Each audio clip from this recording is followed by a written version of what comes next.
Hello, everybody, and welcome to the Rookie Rumble 3 Zelda 1 Randomizer Tournament of stuff. We have a round of 32 game 1 here between Metroid MST or Metroid Master. I think they go by Metroid both, MST. and Nightshifter. I am Elzo, and I'm joined here in the booth by Tracy. Hi, also. So it is Metroid MST, also known as Shy Guy. There's no master. At least I've known him for like 6 years, I'd say. We kind of go way back, and not surprisingly, I know him from Metroid communities, in particular Super Metroid. But he's involved in a lot of those communities. Nightshifter, I don't know very well, but Diesel Pilot, our tracker, informs me that he comes from the Super Mario 3 community. So I know they just finished a randomizer tournament. So yeah, it's definitely new runners of this game, but they are familiar with randomizers in general, both of them. So I find that for in a lot of cases, although Super Mario Bros. 3 randomizer is a little bit different, but in general, I find that runners that are new, in general, kind of have a better feel when they go on to a different randomizer because they've done it before, just with different items, different games. But a lot of the strategies and stuff are kind of similar in the thought processes in particular. Don't change a lot. Plus the whole having to react to, oh, the seed is doing this to me. Okay, thanks. Thanks for the Yeah. Big Bertha in 7-2. Yeah. Yep. Won't be worrying about any boss passes here, but yeah, Hold on. there are things that can eat us. Look, we need somebody to make the Dodongo a boss pass. I mean, Cantaloupe Me has the what's the thing he's got on his the weird faces on his Dodongos. I mean, I'm sure it could be done. I'm the sure. Dodongo. Yeah, get somebody on that. That actually, it sounds like an incredible idea. Looks like we're starting at the Armos in the Lost Hills. I hate this start spots. See what MSC just did? Every you just and the do Nightshifter, there you go. Single time. I don't care how I see veteran players when they start on that start screen do that. It's just the thing that's going to happen. Well, you get there, and your natural instinct is to want to go up to get to the Armoses, and it's like, okay, you activated the Armos, and you also took harder damage. All right, we did see a 40 rupee blue candle. Now, there is a free blue candle out there because we start with the wood sword, and the wood sword cave still exists, and it will have a candle in it. But at 40 rupees, if it's one screen from start, I probably just buy that thing when I get it, if I get the money for it. I am the type that says the first candle you can get is the correct candle to pick up. Doesn't matter if it's the Take-Any cave, a wood sword cave. Oh yeah, absolutely. Obviously, if you get the free one. But what I'm saying is, see, there's a 38 mid secret, which almost pays for that candle. So one more rupee and MST could just up A and buy it. That's probably what I would do. Just get that candle as soon as you can. Yeah. Oh, there you go. Yep, 40 rupees. Go get your candle. Yeah, that's exactly what MetroidMst is gonna do, I think. Don't even take. Well, there you go. Don't even take the time to check another cage to make a door repair. Yeah, exactly. You always have to worry about those door repairs.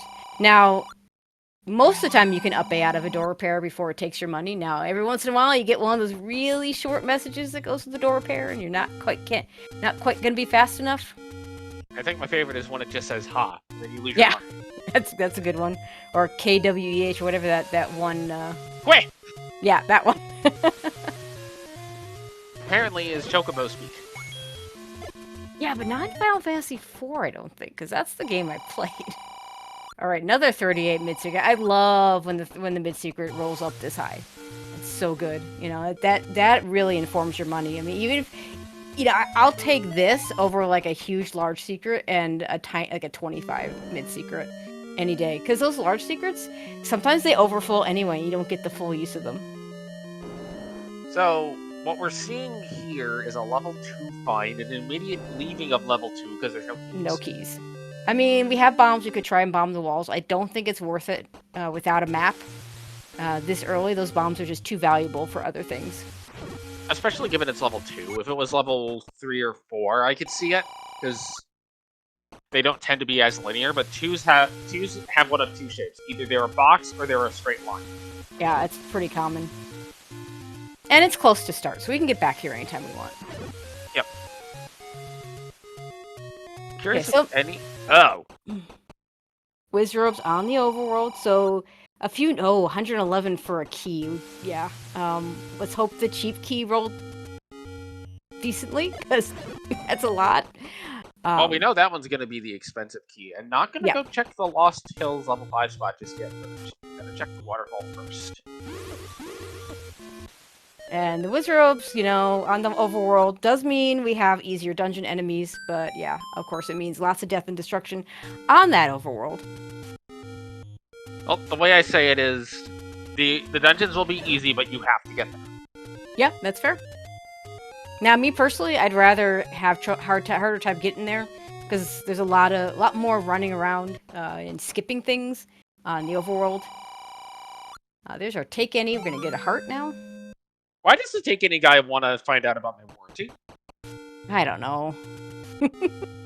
But anyway, so some of the flags in the Rookie Rumble for those of you that aren't familiar. So first of all, we are going to have a recorder as our white sword item. It is going to be at 4 hearts. That is one of the changes that Fred made to the randomizer recently, is that you now can set the number of hearts to what... Well, I'm not sure. I haven't actually looked at it closely, but basically you can set it to whatever you want. So that they set it to 4 for the recorder. Magic Sword will be available on 10 hearts. We started with the bombs. We started with the wood sword. Let's see. Yeah, those are mostly the highlights. Otherwise, it's just a normal, no heart shuffle, shapes dungeons, which you'll all be pretty familiar with. And also, you notice that the enemies are shuffled. So last year's Rookie Rumble, they didn't shuffle the enemies. They shuffled them within their group. So Overworld was Overworld and Dungeons were Dungeons. One of the problems with that is you get the enemy set of Wizrobes, Vires, and Like-Likes all together, which none of those guys drop anything, except for the Wizrobes, which are impossible to kill early on, so... Well, the Vires can drop stuff if they roll low enough HP. Yeah, but if you're not doing random HP, you need that magic sword, and so... Or bombs. Yeah, it makes it a tough enemy set, I think. Yes. You're saying that Second Quest everything isn't appropriate for a Rookie Rumble? I'm saying Second Quest everything is not appropriate for a Rookie Rumble. I thought you were going to say, is it appropriate ever? I'm okay with Second Quest on occasion. 2Q8 bad? 2Q4 worse. No! I thought we cured you of the notion that was a good dungeon. Oh, you did? I'm just not going to call it worse than 8. Oh, okay. Bomb pack on the floor in the Skibdo room. Which, these rooms with 4 BMOs are deceptively difficult regardless of what the enemies are. Oh yeah, the BMOs, like that. Skibdos are pretty easy to control. You just don't want to hit them because they'll take 2 hearts of damage with no ring. But you add those BMOs and it makes the difficulty that much higher. Oh gosh, that's a has the raft. Okay, we may or may not need that. No forced overworld blocks in this flag set doesn't mean that we won't have a blocked something. We all know that what the crowd wants is a double raft block, a quad power bracelet block, and a recorder block. We have a double header tonight. We don't want to be here all night, do we? I never said it had to be game 1. And I never said it all had to be in one game. Okay, that's fair. If we have it spread across 2 games, it counts. Ah, I see. Okay. Oh, nice. Okay, so yeah, that's a really good upgrade to the sword. These again, in previous Rookie Rumbles, the enemy HP is vanilla, so that white sword means we can kill Zols and they won't split. Everything else dies in half the number of hits, which is already pretty good. Did not see where in this dungeon Nightshifter got that white sword. Looks like it's over on the left side-ish. Yeah, we don't have a map yet, so... And of course the compass is in a moat room, because why not? Left low under the O in board. Thanks to our tracker diesel pilot. Trackers always are MVPs, and there's that raft hint for Nightshifter. If it were not for trackers, we would probably just be like, yeah, that was in the location. Pretty much. And of course, yeah, we do have true hints. I'm actually not a big fan of the true hints when we have no heart shuffle. They just feel too powerful. As a player, it just forces me to have to go out of my way to buy hints, and I kind of hate that. I think even with heart shuffle, they're pretty powerful, but definitely without heart shuffle, it's enough to where you can figure out your item knowledge before you step into a single dungeon, pretty much. Yeah, Like, if you find that hint shop, yeah. If you find that hint close. shop, you can get so much information. I have seen a suggestion floated about instead of pointing to where an item is, point to where an item isn't. I don't know if I'd want to have every item like that, but having a mix of that, I think would be pretty cool. Or just turn on deceptive hints. Well, I'm not a fan of deceptive hints, because to me that just means I just won't bother with hints, because...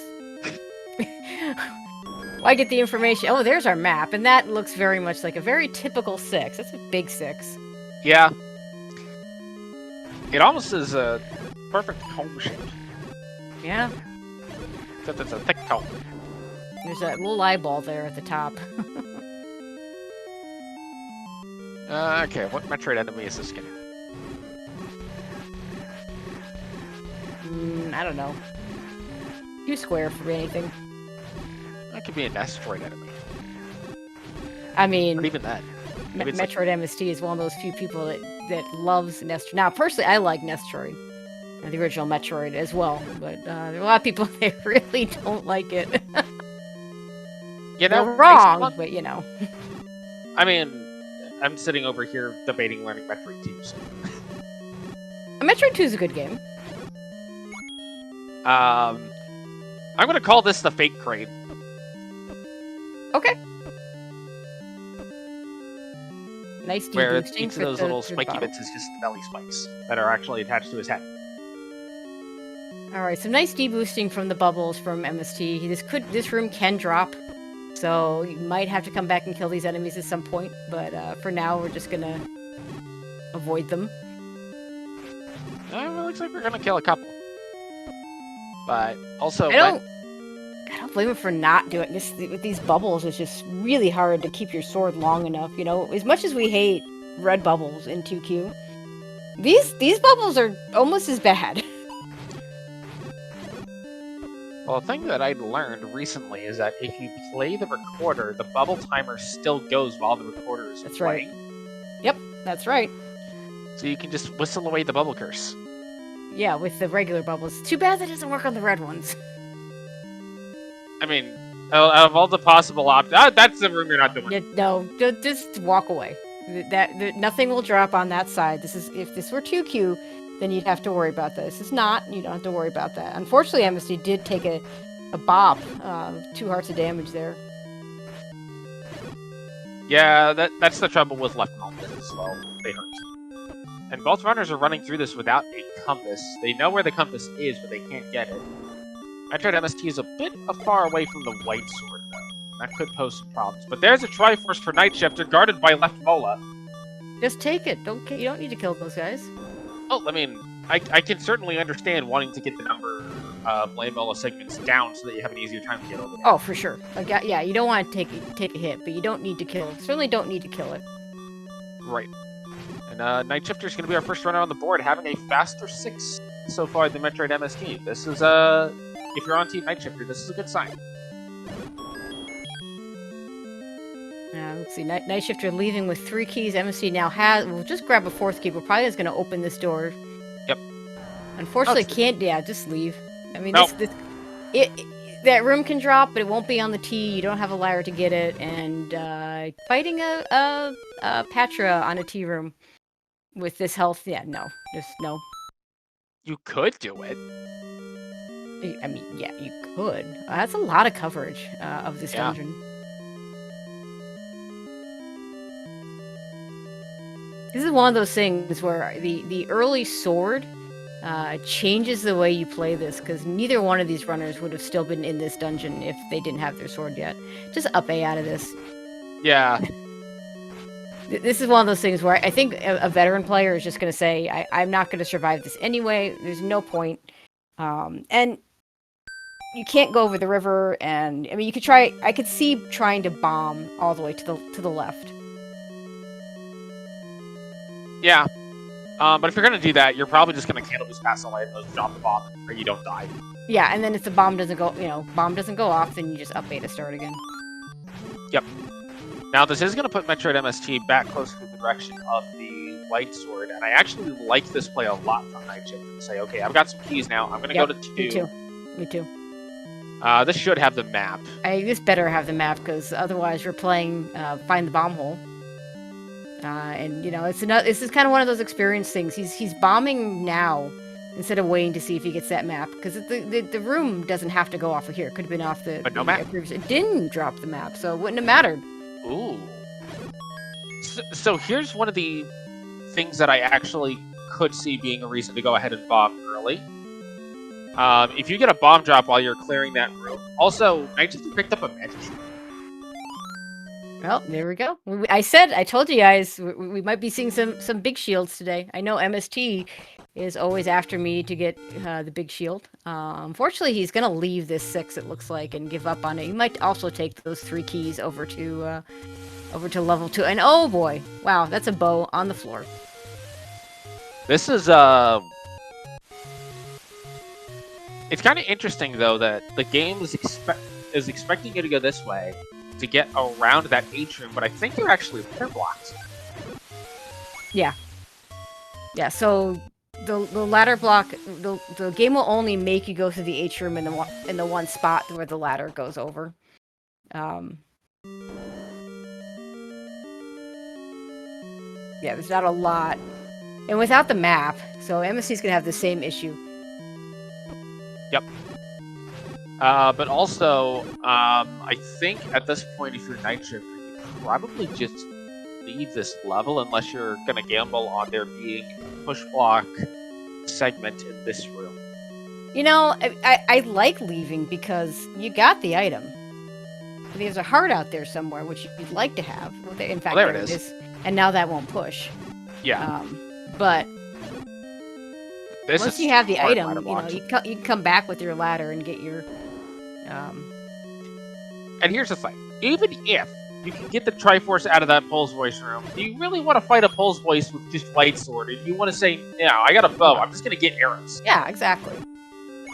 Okay, is he going to get his heart? Now, the interesting point on the White Sword, because Nightshifter got that White Sword so early, and he's going to have it so much earlier than MetroidMst, it's actually going to matter a little bit. One of the things about the 10-heart magic sword I've noticed is those White Swords just don't have a tendency to mean as much, because everybody, the expectation is that you're going to get 10 hearts and you're going to get magic sword. Assuming you find it. Yeah. Because there is always the magic sword is on a raft this deep in at your room 8. I mean, last year when the Rookie Rumble settings had yeah, and this is another inexperienced thing. This room will never drop unless you're playing in 2Q6. Yeah. And honestly, I think a lot of the rooms that drop in 2Q only are just 4 drops anyway. Yep. Because 2Q rooms, when they're in 1Q dungeons, they don't necessarily retain their 2Q properties. Right. It's also why, even though we have 2Q push blocks on, you're not going to see something like what you'd see in 2Q7, where there's a compass on the floor and also a push block, because that's a 2Q7 specific property. Yep, absolutely.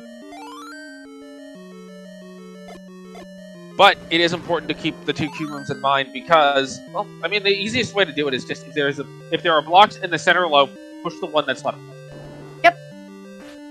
Okay, and yeah, so this is just a little bit of an experience. Like, there's nothing to be gained from killing this Pulse Voice. Right. Except maybe 5 rupees. Especially on Wood Sword, too. 10 shots on the Wood Swords. It's such a slow fight. In a room where the Pulse Voice don't cooperate anyway. And that's one of the things that I noticed over the years calling races, is that the top runners, they have a very good feel as to what rooms are worth clearing. Not just, whether a room can drop or not, but whether a room is worth doing and when it's worth doing. As opposed to just, clearing everything. And MST, yeah, he's just bombing everything, and yeah, we need to be able to get through that. The progression of this is definitely the H room with the ladder. Yep. But he did get the bow. No, I thought he got the bow. Yeah, he got the bow. Okay. The thing that I'm noticing is it looks like so far the in-dungeon decision-making has been a little bit more in Nightshifter's corner. However, MetroidMst does now have arrows, which could be very relevant if we find ourselves Goma or Poe's voice blocked later on. Yeah, I really like the arrow purchase. Nightshifter right now doesn't have the money for it, so I'm just going to assume that he'll go get them after he has the money for it. You start to see a little bit of a divergence now as they're both going to different places. There's a hint shop. I might grab one of those 20 rupee hints, come back for the others later. I mean, it's always you always want to be able to save scum them. Those aren't too far from start. But sometimes when you just see a hint, you can just grab one real quick. Not a bad play. But why grab hints when you can just go to 5? Yeah, 5 doesn't want to pirouette that wall, so we're going to have to go through. Or even better, level 1 on MST side. Now this 2 is items in interesting. Hi, Spiky. Yeah, you can still go open the key door. I kind of understand not wanting to open the key door in 1 because it is very likely to have many key doors in a row. Yeah, absolutely. Considering it does have 6 locked doors in vanilla, which is what the randomizer uses as the basis to determine how many locked doors it has here. Now, this isn't now just so you all know, it's not a one-to-one correspondence between locked doors in vanilla versus locked doors in randomizer, but it is, as you say, kind of a basis to start from. Yep. So in other words, level 1 likes its locked doors, has a few keys on the floor. Level 2, not that we saw it, but level 2 will tend to have a lot more keys. For instance, you just start to get like level 5. You know, if I'm really hard up for keys, I like to be in level 5. Doesn't always happen, but I feel like I get a lot of keys there. 5 is generally good for keys. 6 is surprisingly good for keys. Yep. This mission's going to have the map for Nightshifter. And with the recorder in hand, that was found on the southwest forest. Yeah, literally just saw it. This could be the map for MST, and that would be really good. It could, but does not need to. This will be the map, however. It does not. Yeah, yep, exactly. It's a key, though. We get a key instead, so that works out. Yeah. Or you can just ignore the key door entirely. I mean, that's fair.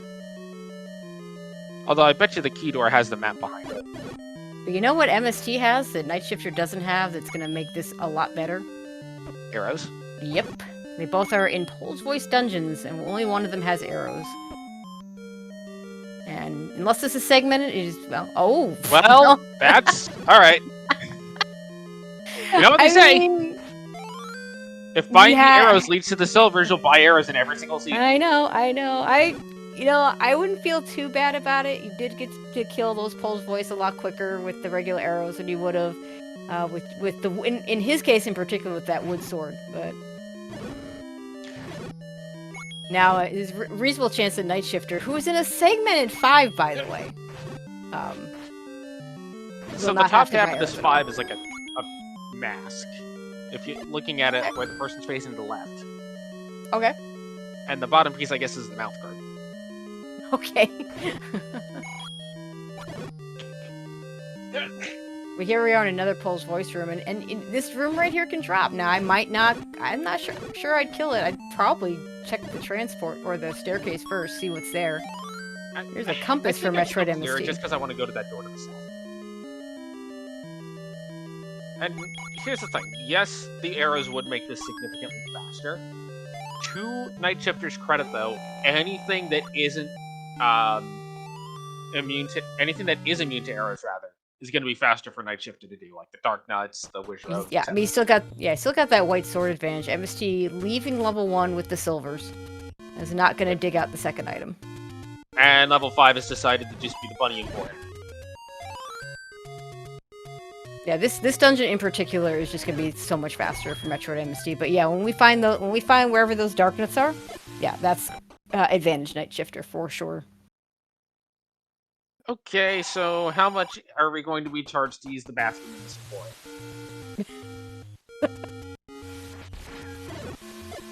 Oh my god, these these bunnies just bouncing everywhere. Oh, any roads for MST? Mm-hmm. Okay, now does this push? It sure does. Unfortunately, there's still another transport in here. Yeah, but this totally isn't going to be it. Oh, it's it. Of course it is. You know the unofficial rule of 5 as well as I do. Yes. Is, but we already solved it by getting a transport in the first. Okay, you don't have to clear this room. Yeah, totally agree.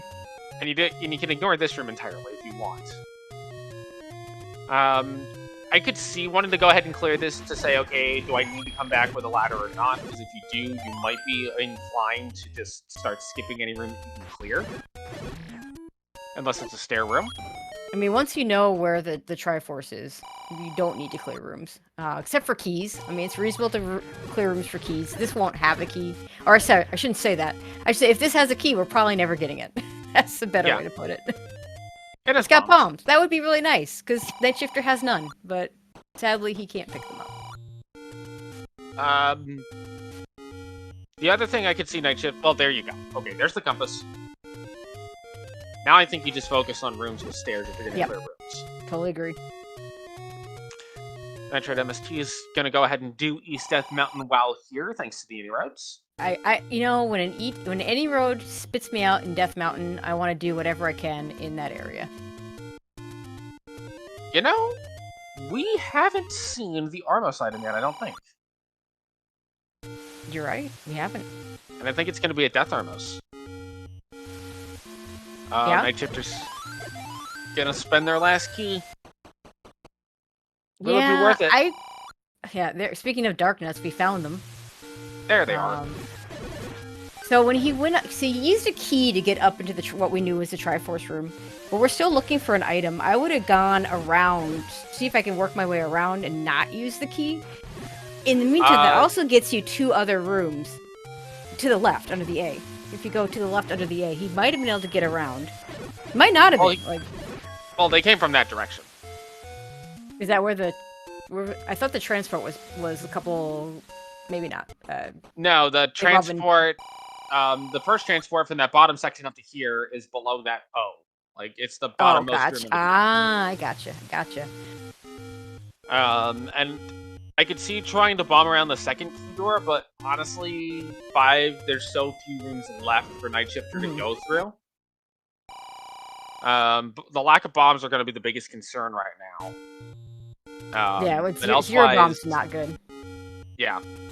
But also, as I don't think sticking around in this 5 and you've only got like 6 rooms left is bad. And plus, bombing south in 5 is always a bit of a gamble because of how many old men there are. Yeah, absolutely. Yep, that's true. And MST will join Nightshifter in level 5. Nightshifter's going to elect to go ahead and leave 5 for now, with no bombs. Honestly, I actually like this play.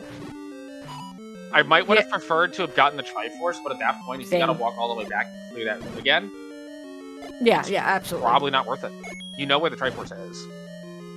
Also, MST doing a nice job with his bombs, but he's got to be a little careful because he's going to run out. Of course, he does get the bomb off of the Red Darknut and accidentally ended up on the recorder. I've done that before. It's very annoying. That might have actually been a force. Might have been. We'll just say it was on purpose and... Yeah. That was definitely a force. Totally. I don't actually know. I wasn't keeping track of... I can't even keep track of my own count. Okay, so Nightshifter's back in 5. Elected to get some bombs. I think Nightshifter's gonna not clear this room immediately. Maybe, like, get some of the enemies down to make it easier, but I would expect Nightshifter to bomb the ones here before... Oh, hello. Yep, there it is. Gonna go ahead and go this way after clearing some of the enemies out, and here's where the arrows are gonna pay off in spades for MST. I think sadly, the lack of map will not help. Yeah, and the bombs. Yeah, he's gonna be low on bombs. And is this the map? This is the map room, of course. This is the map room. Now, I like this choice from Nightshifter to go ahead and clear this out. Not only can you potentially top out on bombs, it's a relatively easy room, and you could easily get a key or something of that nature. I don't think we've seen the heart in 5 yet, so the heart is still, I think, out at large. Gets a key. No, actually, I think MST just picked up the heart.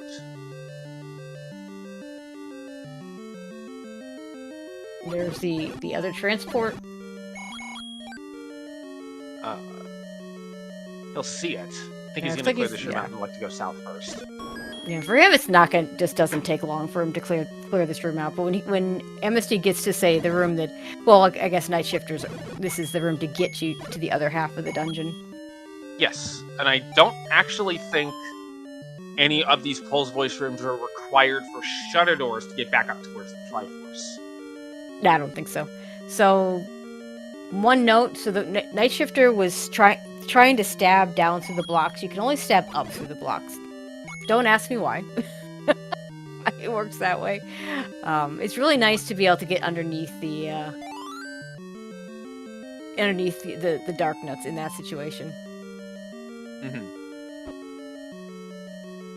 You know, it's kind of interesting. I'm looking at this current run state. Assuming that the silver arrows are not going to be a significant factor in terms of they're basically on the way in one. Yep. The bow and arrow has kind of evened this race out a little bit. I still think I like Nightshifter's position a little bit more just from having both the White Sword and the Triforce at 6. Mm-hmm. Yeah. MST still needs to go back to 6 for that try. But this is a case where this race is definitely close enough that there's no definitively built yet. And by the time MST gets back to 6, he might even have Magic Sword because he's already at 7 hearts. You know, of course, he has to find it first and not die to Wiz Robes. So he's a hint shop. Only has 30 rupees. Could buy one. It's interesting that Nightshifter has elected to go ahead and try to clear this room. I don't think it's a terrible idea, but I do think that your potential reward of a key may not necessarily be worth the amount of time you would spend in here. Although, when you just have a blue dark nut across the water, it's pretty easy. Yeah, the water being similar to the blocks where you can stab up across the water, you can't stab down, but the item, being that this is all 1Q stuff, anything's going to drop below the river. The more difficult thing in that room, honestly, is the fact that you have those bubbles there taking away your sword every second. We have to Nightshifter turn gets to a the hint grave. That could be Power Razor block. And takes a bop to the patch. There's a really good chance that is the item. Yeah. If I am Nightshifter, I might be considering saying, okay, let's get the Triforce, then maybe I'll come back with full hearts and see if I can get that Patcher down with some Beam Sword action. Elsewise, I might just mark it as come back later. Interesting with MST having picked up the Triforce in 5, it's a little bit easier, I think, for him to say, you know what, I can come back later, because he's already got the silvers. And the recorder. Potentially, yeah, and the recorder. Potentially doesn't need anything else. Now, the odds of this being a ladderless seed, I'd say are pretty slim. You and I both know how rare those are, but It's not impossible. Now... But he's going back in, okay. He's going back in. I don't... Might just be going back in to get the health refill. Oh, going back for the item, okay. Yeah, I don't like this play at all. You've already left. You have so much of the overworld yet to go. Like, this could just be a boomerang, and you just wasted a ton of your time. If MST did not have the recorder, or if MST just sticks to this little segment down here, I think it's better. Mm-hmm. But with recorder in hand, it's hard to justify coming back to a dungeon with this enemy set this early. Yep, because you can especially come back on whenever White Sword. you want. Yep. And it looks like he's going to elect to go ahead and leave. And that Patrick does have the item. Yeah, for sure. There's no other push block rooms. So, yeah, and MST's going to have an even harder time with that Patcher being on the wood sword only. Looks like... Come back with a magic sword and the Patcher can just melt away. So Nightshifter's Nightshifter's going to clear these blue dark nuts. It's... probably the heart at this point. It may not be the best decision, but it's actually not the worst. I mean, this is probably the heart at this point. And have we seen the heart yet? I think we have, but also... The key. Well, there's another key. At least he gets a key. And blue dark nuts do actually tend to be pretty good about dropping health. So I could see, if you're comfortable fighting dark nuts, trying to get some health drops off of them before fighting Patrick. Yeah, blue dark nuts are in the health theoretically in the health drop group, except when you really need the health and they just don't want to drop anything. Because the game knows. To answer a question of, is this a poverty seed with the 5 rupee small secret? The No. answer is no. They have a 38 mid. We have not seen the large. Yeah, we haven't seen the large, but you give me a mid 38 and I don't even care. I just don't care. 38 honestly, for a mid is fine. Honestly, with the fact that both runners already have a candle, silver arrows are available for free without a bow. Without wooden arrows. Yep. I think a blue ring purchase is certainly something to be considered here. Yeah, oh yeah, absolutely. You've also already seen the meat block. And one thing that I have noticed throughout this tournament is the blue ring has very often been a deciding factor in the winner of a race. And as somebody who was formerly Team Pure No Ring or Red Ring only, if you're in a seed like this where you have good money, you don't really need to buy a whole lot, the blue ring really does start to gain a lot more value, especially with these overworld wish ropes. Well, the thing that I've always said for myself, because I will buy a blue ring when I can. As a kid growing up, that's how I played the game. You don't get the red ring until the very, very end. So for most of the game, and you can get the blue ring immediately. Oh gosh, early Triforce and 4 for MST over near start. Yeah. I might. Yeah, it's 4. I might go back in, but I actually could defend not going back in. But yeah, given that all that MST's seen at this point is key blocks. Yeah, that's fair. I think this is a fine play to say, okay, you know what? I got a recorder. I can come back later. I'm gonna go look for some more stuff first. Maybe I don't need the item out of 4. I've already got bow and silvers. Ooh, see, there's your secret. I might save that and go get hints right now. Go scum some hints. Well, but anyway, to get back to the ring discussion, we play so much the vanilla game as casually, not as a speedrun, on just blue ring, that it's what I was used to when I started playing Randomizer. You know, I'm not used to not having any ring, and I'm not used to having the red ring. I'm used to playing with blue ring, so it's very natural for me to play with a blue ring. So it's definitely something. If I'm level 7, oof. This is not a good level. Usually. No. Big so it's kind of interesting staircase. that Nightshifters elected to go ahead and say, you know what, enough is enough. I've bashed my head against 5. Enough as it is. And this is something that I think is very important to learn, is to say, you know what, I'm not getting anywhere. I'm just spinning my wheels. I gotta go somewhere else. Even if I come back in like 5 minutes, just take that little bit of a break to kind of refocus a little bit. Yeah, and we got simultaneous deaths. MST trying to take down that blue Darknet room. I'm not digging this dungeon yet. I mean, okay, I might do check to the left here, see if there's anything useful. You know, there's a very real possibility that MST just treats the rest of the seed as go mode until the game tells him, no, you need more items. Oh gosh, look at that 7. That's okay. So this, my first thought was it's some sort of weird horse. It's a camel, because he's got a hump. Yeah, there it is. Oh, that means it's, well, I mean, it is 7, so it makes sense that it would spit on. So with no bombs, there's nothing you can do here unless this drops bombs. Unless this room drops bombs, you just leave, but... yeah, no, I'm out. I'm coming back later. Yep. You have, this is like screens away from level 4. You've got the Triforce from level 4. And MST's out. Nightshifter, meanwhile, finds level 1. Now, we didn't get the floor item out of level 1. We just got the silvers. So if Nightshifter finds the floor item, that could swing things in his direction. And even if the floor item isn't something like a ladder or a progression item, a red ring, a wand, and any key would certainly do a lot to be a swing. Heck, a red ring would just send Nightshifter cruising. And MST, it's to his 8th heart, so Magic Sword could be on the table very soon if we find it. Yes. Which, you know, we need bombs. The seed's definitely gonna put it, you know, somewhere stupid like the corner.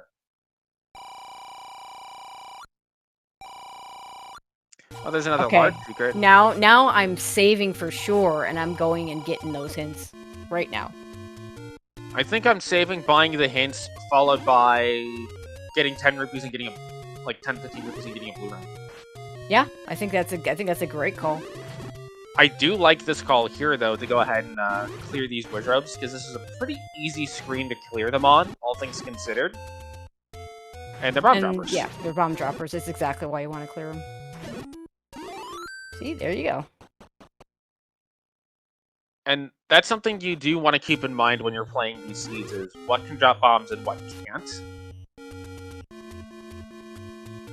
Like, for instance, in that room that MST was working on with the blue dark nuts, if those had been red dark nuts, then I would support clearing it. No, don't do it.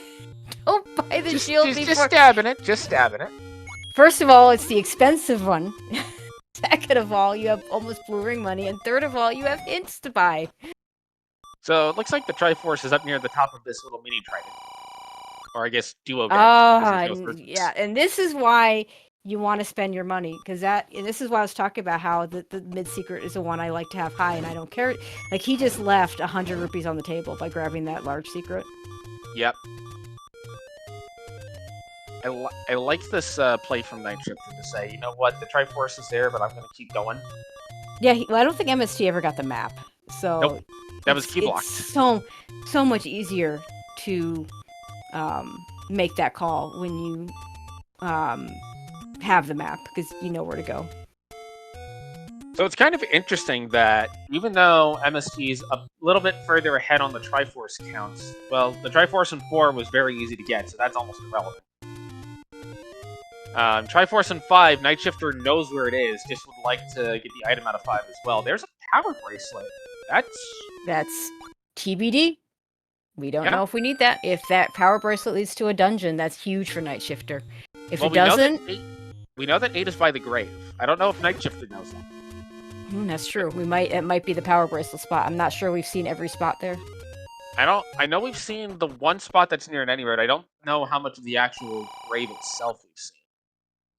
Like the Arbo spot that's considered by the grave. So I really want MetroidMst to spend some of this money. I hate watching runners walk around the overworld with 255 rupees when there are things you can buy to Do you buy the 111 rupee key? No, I don't buy the 111. I go buy hints. Go buy your hints. I mean, even if you get a hint that says, like, sail not to save the princess, you know you're skipping the item in 3. How about a blue ring? I mean, I love the purchase of the blue ring, but not before you buy hints. Oh, when the blue ring makes you brown. Go buy hints and then buy the blue ring. Oh, and he's going back to... and I wouldn't be going back to 7. Yeah, because that's where with bombs in hand. Nightshifter should get the recorder here. Yeah, I believe this is the screen. Back to the camel. But I do like that Nightshifter is actively trying to route the power bracelet spots in while routing on the overworld. Oh yeah, absolutely. That'll mitigate the time spent doing that if it turns out that it's not required. Now this type of room I could see clearing. I'm not sure I would have used the bomb there specifically. Yeah, you want to try and group them up so you get a whole bunch of them at the same time if you're going to use a bomb on these guys. Yep. And there is some logic to how they move, in that sometimes they'll chase Link, sometimes they'll chase anti-Link, regardless of the room layout. So you can, if you stand near the center, kind of manipulate their movements a bit to get them to group more. Like that. That's the kind of place where you want to use a bomb. If you can get at least 2. And of course, I mean, it's not super easy because, you know, the darkness will turn on you in ways that you don't expect. Yep. That's just what they do. But I do like to see that MST is using bombs for combat. That is something that sometimes even better runners will not do, is when it's a scene where bombs are tough to get, whether the bomb droppers are high HP, the bombs are expensive, etc. Sometimes there is a hesitancy to use your bomb for combat when they deal as much damage as the magical sword. Thank you, game! Classic, you are here hint. But yeah, the absolute top runners. If you watch like the last couple of rounds of the main tournament, you're gonna see, especially at low early stages when all you have is a wood sword. You see the runners will use those bombs. The main No exception reason to is kill this room. yeah, you might want the money. The main exception is if the runners are at one bomb, because if the runner is at one bomb, usually they will try to save it to be able to force another bomb drop off of an enemy. Yeah. Oh yeah. Absolutely. You want it. Yeah. That one. You'll see runners like, especially you see them in Death Mountain. See, there's some hints. Okay. Well, that one we already knew. Helpful but not useful. Yep. No longer See? useful. It is. Well, oh, see, that's a shame for. I mean, that's good for both runners, actually. yeah. Not that MST knows it. That, And however. red ring is an 8. Okay. So if I see that, I'm probably inclined to go to 8 before going back to 5. Oh yeah, for sure. Because at least poke my head in it. If I can get a Triforce out of it, even if I can't get through the red ring, I can get easy access back there if I want that red ring. Hey, there's the free candle. We've had a candle for a long time, but you know.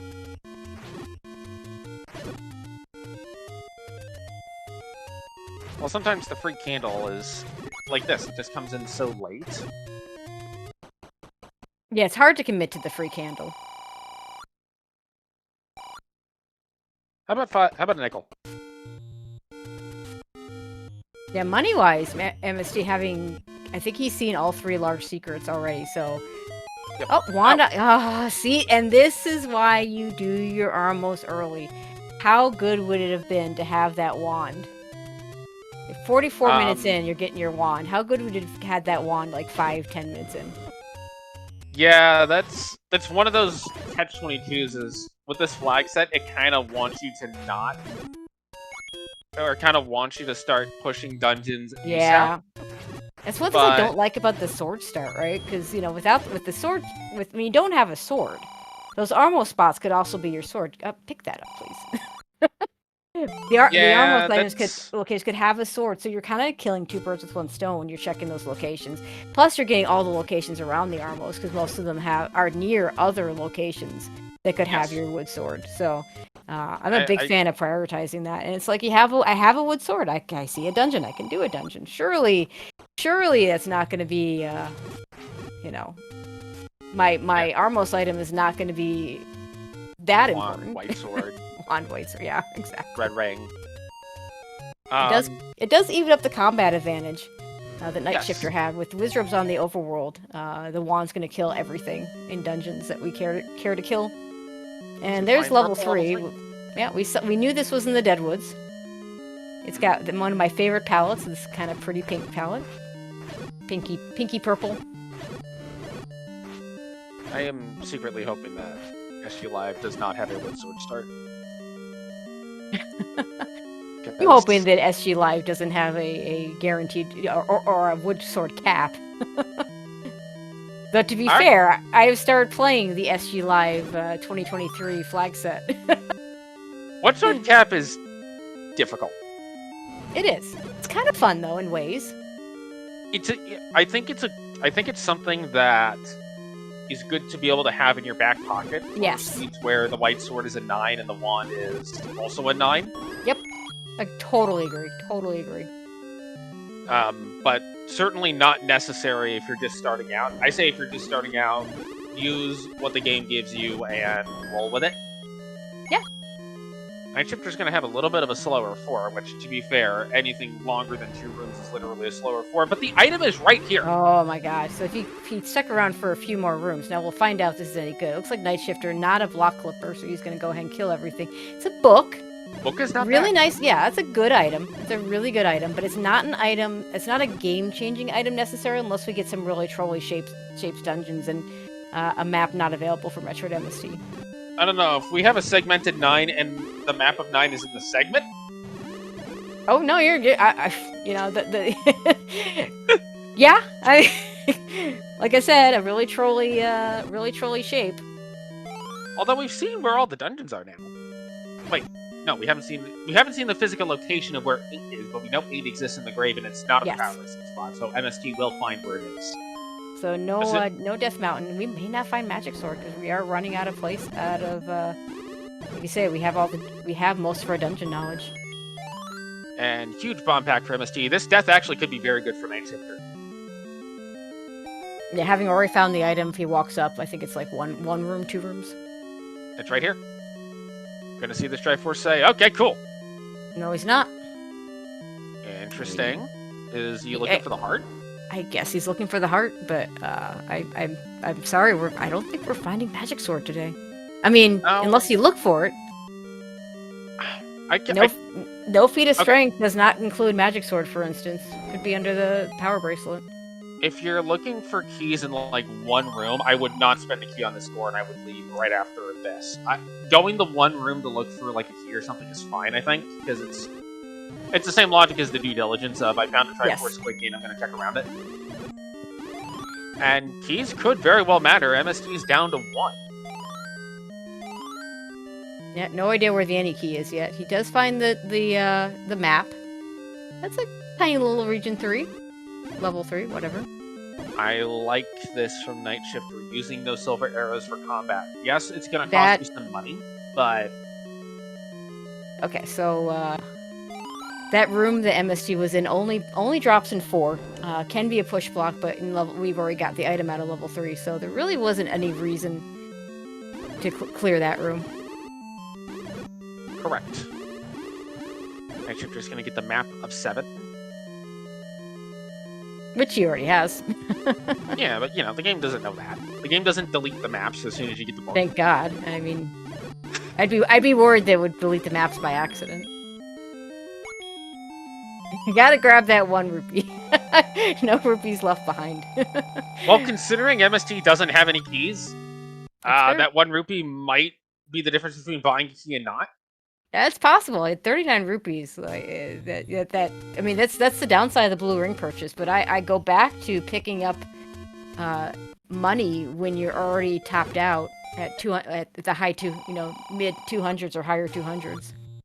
Yeah. Especially if I know there's a really large secret on the table. If I have like 200 rupees, I'm not picking up those secrets. Now, I can certainly see Nightshifter deciding to clear out the 7 WoW here. And the rationale is that Nightshifter still is aware that there's a ladder block. I would not be clearing that room, though. Alright, those potion prices, looks like the blue was 1 rupee more expensive than buying the red. Which is fun. No, not that MST has enough money for either one at the moment.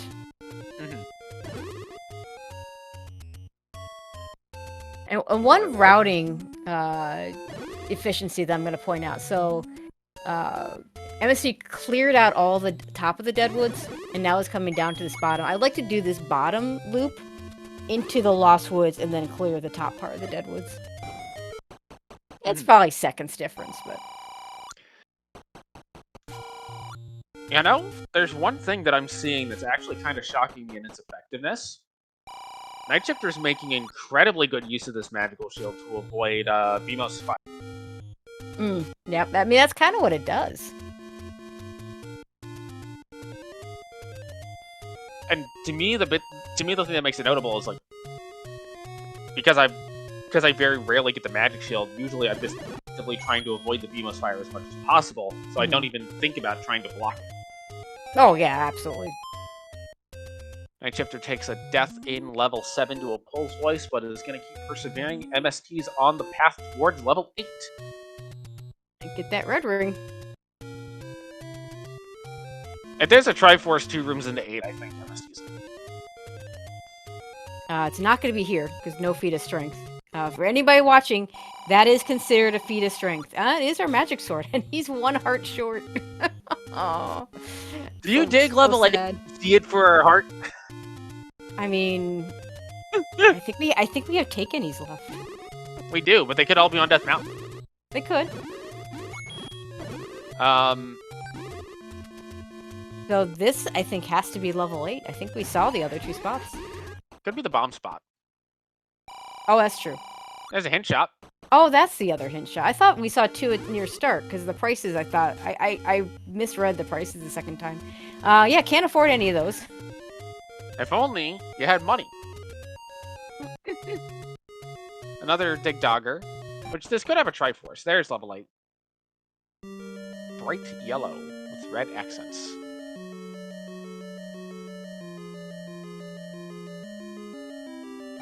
And again, MetroidMst was 0 keys, Nightshifter on 5.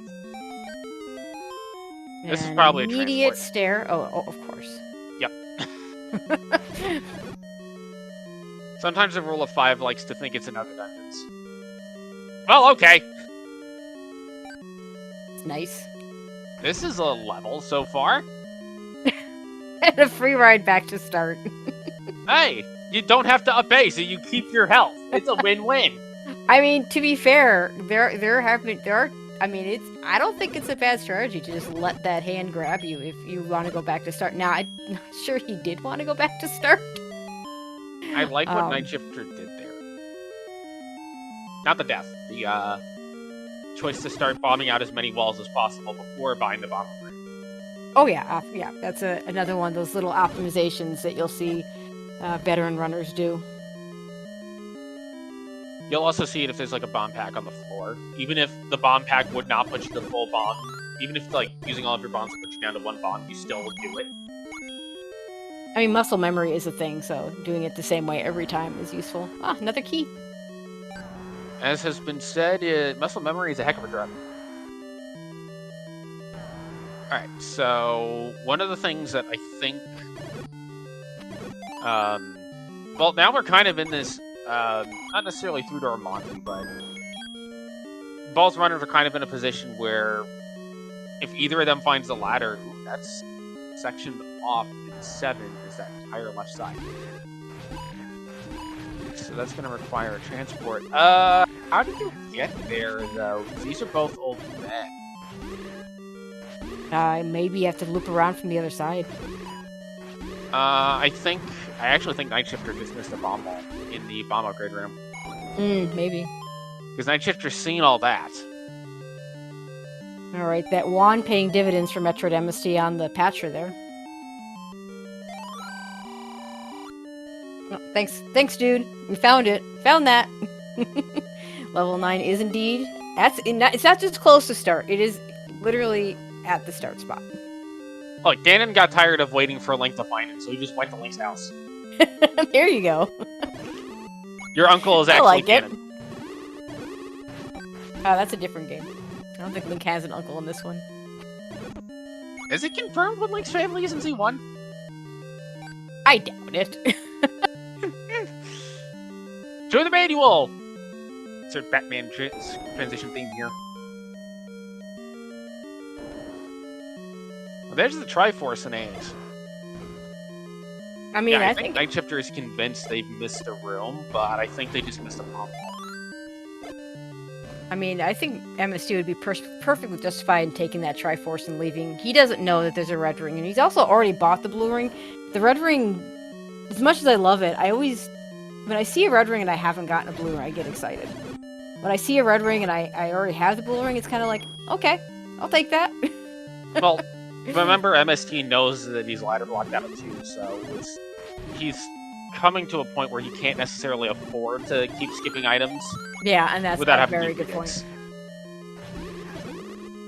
And I think Nightshifter has realized that this wall was never bombed, and there it is.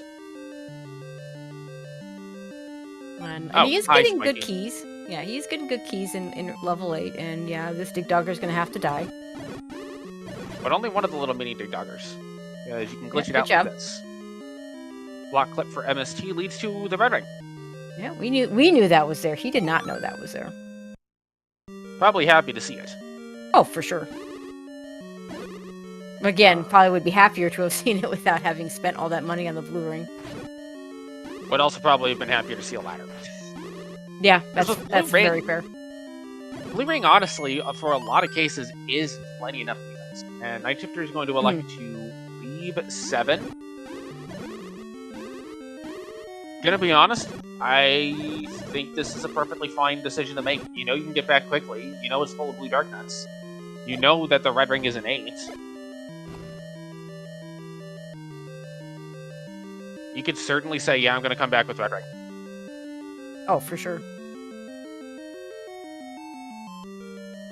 Or, you know, the wand. Yeah, hopefully he gets his wand here, remembers the Armos item. Maybe not, though. Well, if he hasn't done Candle Row yet, he might decide to do the route that you sometimes see where you do the grave into Candle Row via Death Armos. Okay. Yeah, my favorite way to hit the Death Armos is if I can pair it with the grave. Sometimes, you know, if you get like a Deadwood start, I just go there. It's just too close, and if that's the answer, then you don't have to worry about the grave for a while. This Nightshifter finds level 3. Yeah, and another piece of information: if there's a drop in a room, the block isn't going to push. In particular, if there's a drop that shows up after a not standing drop. If you've watched some of the previous tournaments where we've had things like remove most open staircases on, that changes up a little bit. We're not playing with that. So the only way you'll have a drop in a stair room is if it's an open stair. There is That's the exception. Stair, yes. Yeah, I was going to say diamond stair, and then I remember the diamond stair is considered an open stair. Yep. And for those that are joining us as we're about an hour in, as the any key shows up in A, that's all right. That is a very welcome find for MetroidMst, and no longer will have key problems. And now he can go just grab that Triforce and get out. I'm sure he'd like to find the heart because he now knows where Magic Sword is. But fortunately, this dungeon not far away from Magic Sword, so once he gets the heart, he can come back and get mags anytime he wants. Yep. Of course, maybe he is. Yeah. God, don't be certain. There's a reason why we don't search floor items, even in not heart shuffle. It's like he's looking for that heart because he knows he wants that Magic Sword. You know, if you told me that this is a heart shuffle seed, a bunch of the stuff that MST is doing makes sense. Yes. Also, for those joining us at an hour in, if you are just now joining us, first off, welcome. Secondly, the main difference that has caused the current apparent gap between the runners is Nightshifter has been having a little bit of a rougher time with combat, and consequently has been spending a little bit more time in these dungeons than MST has. Even though they did have the early white sword, a combination of a bow for level 5, which is a bow and arrows specifically for level 5, which is close voice heavy, combined I think a bit with the blue ring purchased from MetroidMst, has really been kind of opening up this little bit of a gap that we're seeing between the two runners. Now, MetroidMst, let's see if he goes back to the Triforce. I like to see him just do that.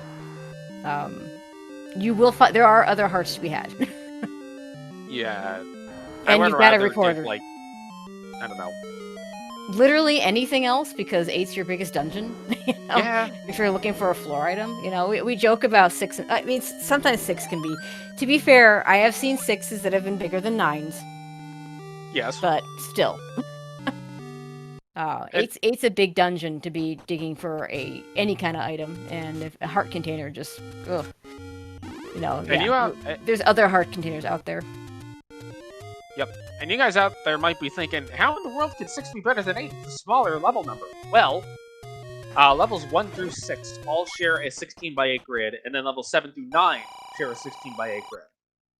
If 7, 8, and 9 all roll about the same size, they generally roll somewhere between like 39 to 35 rooms. Whereas level 6 can roll up to 42 rooms large because its size does not have any effect on 7, 8, 9. I think level 6's cap is 42. It might be 43. I mean, it has some sort of cap in the low 40s, but yeah, it's I don't know exactly what it is, and I think the smallest I've seen 9 is either 39 or 40. I'm not sure I've seen a 39. I've definitely seen 40. So it can happen. I think the lowest it can get is 39, because then you'd have like a 37.7, 38.8, 39.9. Yeah. But the other thing to keep in mind too is that those cases are certainly exceedingly rare. Yep. Generally speaking, 9 is somewhere between 50 and 60 rooms. Yeah, MST is looking for a heart container. Yep. Which But, you're go one heart short.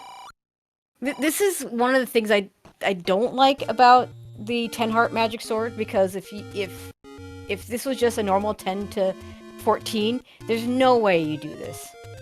Oh yeah. There's no way you're looking for that one heart to give you the 20% chance for magic sword. Oh yeah, thanks for that information. You're way up in Death Mountain. Although I do think Nightshifter is less likely to look for it, because with White Sword and Red Ring, honestly, 9 times out of 10, that is plenty enough combat for level 9, especially with Wizards on the overworld. Yeah, I mean, how badly I want a magic sword goes way up if there's a chance of Wizrobes in level 9. And if I know Wizrobes are not in level 9, then just give me a sword. Especially with the wand. Like, wand, silver arrows, they'll take care of all your enemies in level 9 pretty nicely. Yep. And MST is going to be our first runner to go back to 5. Will he be able to take out this Patra? With Red Ring, Wand, and Wand, I think he's going to have no trouble whatsoever. I think so too. Nightshifter may not be too far behind, though. Having the White Sword going into this 8 could be helpful. Does have the Wand now. And knows the Red Ring is here in 8, so probably is going to go ahead and dig that out. Will likely also see the Any Key, just because Ladder is a known required item. Yep. And the real question is going to be, if you're Nightshifter, you know where the item in 5 is, but you know it's Patra blocked. You don't know where the item in 7 is, but you also need a Triforce out of there. Which of those two is going to be the higher priority? I like going to the known place. I like the shape of this level 8 being weird. Although there is a segment. Look at that. We didn't see it. We didn't confirm it on MST side, but that entry is just a 2-room segment, and you have to take it. This also kind of gives you, well, you can kind of see the inside of 7 forming on that left portion of the map. Yeah, it's always kind of fun when you can see that. But yeah, I always like to play to the known location. You know, one of the things that'll inform a decision whether to go, like, if you're missing silvers, one of the things that'll inform a decision, and I see this a lot with top players too, is there a dungeon where I have it, either I know where the item is, or I have it narrowed down to only a few rooms. A lot of those runners will go to that location, whereas if say you got the Triforce, run one room into a level 8 or level 6, I'm not going back to that dungeon right away. I'm gonna go try level 9 first. No, and honestly, I could see MST electing to skip 4 instead of go to 7 over 4 for that very reason. His 4 was 2 rooms. Yeah, let's hope he realizes that this has got to be a push block here. All right. Let's see. MST, that's okay. That's it. That's the only push block left. There's no others. A little bit of inexperience coming through here. Yep. Nightshifter taking another death here in level 8. So the only rooms that don't push with that, first of all, it always has to be a block in the middle row. It's always going to be the leftmost block. The only rooms that don't push that have that, if we have 2 queue rooms on, and we do, are the vertical lines, the ones with the vertical line room, and the 2 pair and the 1 pair, where there's like 6 blocks in a chunk. Everything else can push. How often they push? Yes. The general rule of thumb is you have to be able to access it from 2 sides. Yeah, and with the vertical lines being the one exception where you can access that on 2 sides. Although I'm gonna be honest, I don't recall the last time I've seen that vertical lines room in a shape. I've only ever seen it when playing with 2Q. When 2Q is on, yeah, that's a good point. I'm not sure it even shows up in shapes. Obviously, that rule still applies if it does show up in shapes, but Yeah, I just never. it just I haven't doesn't seen it push. in a long time. I know it used to.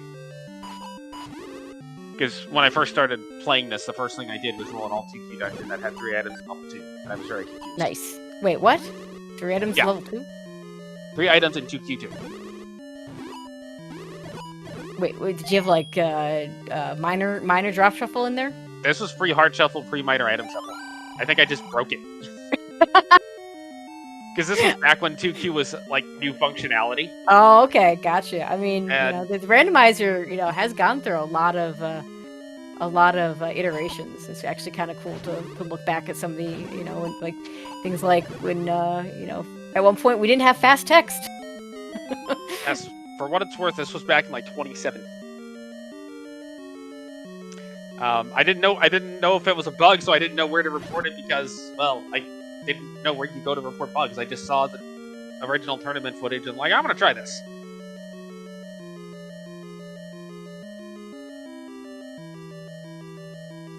And here we are, many years later, watching Patras die. That was actually a really good fight from Nightshifter too.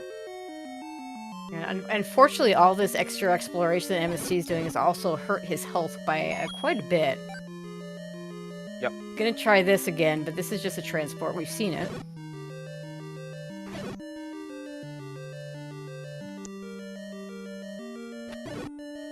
Perhaps actually- MST just really doesn't want to have to fight the back. I mean, why would you? But it's where the item is. It's the only thing left. You've seen everything else. The Nightshifter sees the Triforce, knows that the red ring is here, and knows that there's another item. I think he'll be pretty happy with his haul out of here, especially since he doesn't have a blue ring. So that red ring is much bigger for him. I do definitely expect that Nightshifter will immediately go to level 5 after it. Yeah, I think that's a really strong play. Even though you do need the Triforce out of 7 still, you know exactly where it is at 5. Well, you know that you just need to kill Patra.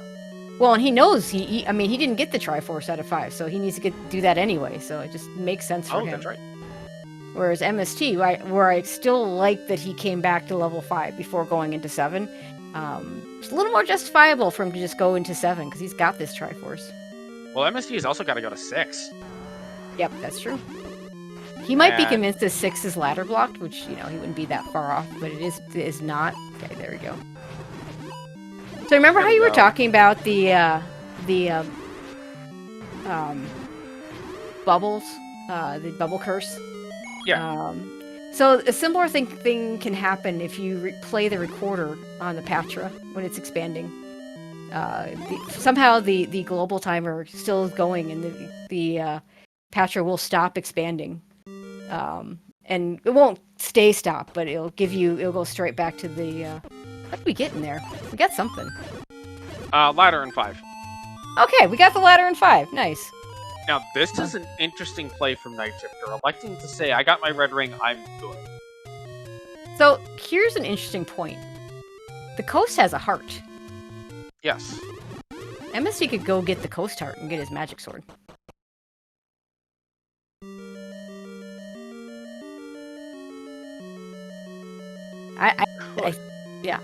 I mean, with wood sword, I'd do it. With white sword, I wouldn't.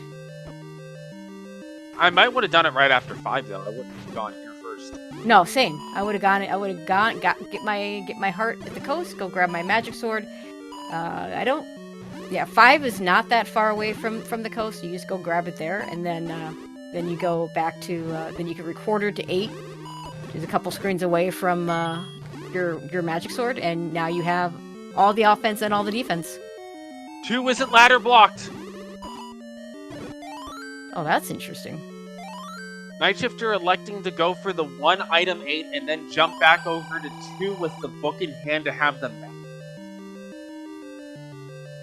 Yeah, because look, we can go up this way, and there's a bomb hole this way. There's only now, it could one still be room ladder off blocked the with H. the Triforce. It could. Going deeper into 2 is not ladder blocked. This is interesting. I was kind of curious why Nightshifter left with 1 item, although having the recorder, that does help. But electing to come back to 2 to see if it's truly ladder blocked It's not a bad play. I mean, that's one of the things the book will do for you, right? You can, like, MST is going to come back to 2 when he does, and he's still not going to have the map, and so he's still going to have to find that bomb hole. Ooh, okay. Potentially not ladder blocked. Now, if you're not ladder blocked out of 2, if you're Nightshifter, do you even bother looking for ladder? Or you just go to 5, get your Triforce, go to 7, get your Triforce. Maybe you dip that one item in 5 because you know exactly what it is. I'm getting that item out of 5 for that exact reason. And you've got White Sword, you've got Red Rank. Generally speaking, that's a good amount of combat to deal with Patrick. Yeah, and again, it comes down to I know where the item is. That is a dumb map location in 2. Sorry, I apologize about cutting you off. That's okay. Take it back. Yeah, I mean, thanks, game. But yeah, I like the idea of going to locate known item locations, as opposed to, you know, if Triforce run, like MST, he had Triforce 1 room into 4. I'm not going back to 4 anytime soon. Like, I've not seen any of that dungeon. I don't know what the map looks like. But level 5, he'd seen the map, and it made so much more sense for him to go there. And at this point, if you're MST, like, you have nothing drawing you to go to 4 anyway, because you don't need any more items. Buy the bomb upgrade. Gonna check the bomb walls first. Not gonna buy it just yet. Oh, wants to check this wall down here to see if it opens. Okay, that's fair. Yeah, now he gets the full refill. But yeah, that 7's got a segment. Always love those segments, you know. We talk about how you know, these kind of non-segmented segmented dungeons. I mean, that's the way the vanilla game works. Once you get past 1Q5, where there's always that, you know, one staircase that takes you to another segment. You know, this is kind of interesting that now, once again, we're kind of back in a similar position to what we saw early in the seed, where Nightshifter had a little bit of an edge ahead. Though now it's based on having had that book to get the map out of 2 without needing a ladder. So here's the problem with not having a ladder, and as you well know, we might not need a ladder until Zelda. Yes, but now there is reason to believe that Nightshifter will go ahead and get this item. If he gets the item out of 5, he'll have the ladder, and that'll, you know, swing again, like you say, swing the advantage back to him. Yep. But if he skips the ladder, he's gonna save a little bit of time. But then it's like, okay, is it a ladderless seed? It's much higher risk. It's a going ladderless is a higher risk. And MetroidMst sees the Triforce in the segment. Instead, finds a magic boomerang. Yeah, he needs to find the staircase that gets him over to the other side. It could be this room. Triforce pickup in 5. Now, I do expect Nightshifter will come to 5 first if he doesn't go back in to get this ladder now, and if he's walking. So this race could come down to, is there a ladder block in 9? Or 7. Or 7, yeah. And MST going back to start here. I see a request for a bait block Zelda. We saw the bait block already, and it wasn't blocking anything, so... It was in 6. But the other side of it is, MST's still got to finish out this 7, which Nightshifter does too, but then has to go back to 2, and back to 6. And back to 6. So this is gonna... So that's gonna give Nightshifter some extra time, or some extra margin, to figure out if 9 is ladder blocked or not. It may well not be. Yeah, it doesn't have to be. I mean, there was a weekly seed, I want to say, maybe back in January. It was a while ago, where literally the only thing that was ladder blocked in the entire seed was Zelda. I think one of my tournament races in the last tournament before this one, the regular winter tournament, was a ladderless seed, except the only way into Zelda's room was through Shadow. Yeah. I mean, these things happen, and then you're very sad if you're the person without the ladder. Yes. Okay, we're gonna find the train. I have not. No, this is Zelda's room. I have not Hey, Zelda seen from- yet a hard ladder block at 7. I think the stair is going to be in that little nubbin. Yeah, I agree. We have to kill some dark nuts. Which Nightshifter's not too far behind MST here, just with the extra Triforce in hand. Not going to get this key though.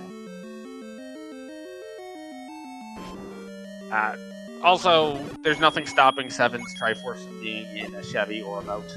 Yep. I mean, honestly, that's best case scenario for Nightshifter. I mean, I'd rather get the ladder block before I get into 9, if there's going to be one. I should say best case scenario if this is not a ladderless seed. Right. The definite best case scenario for Nightshifter is the seed is just ladderless. Yep. And you're allowed to just go to Zelda. Yep.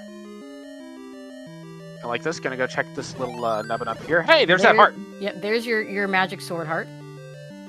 Which also gets net magic sword for Nightshifter if you remember. Well, no, he doesn't have the ladder to get the heart off the coast. No. Jesus Christ. We have to bomb the room below here. But that's okay, because remember, Nightshifter does have white sword, so it's not as... Yeah. Oh, 7's ladder blocked! Okay, well, now Nightshifter has to go get that ladder. Now we gotta bomb up here. Well, it's good that Nightshifter... like you were saying, it's better to find your ladder block before you get deep in 9. Yep. And I do expect the first place Nightshifter will go is back to 5.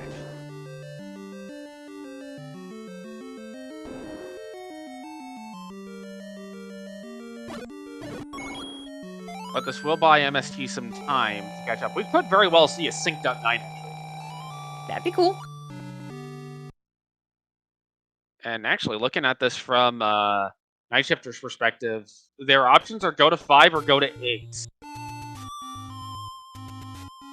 I mean, you gotta go to 5, right? Yeah. You know where the item is. You got the Triforce out of it, so you can just record it back, and 4 is pretty easy to get to.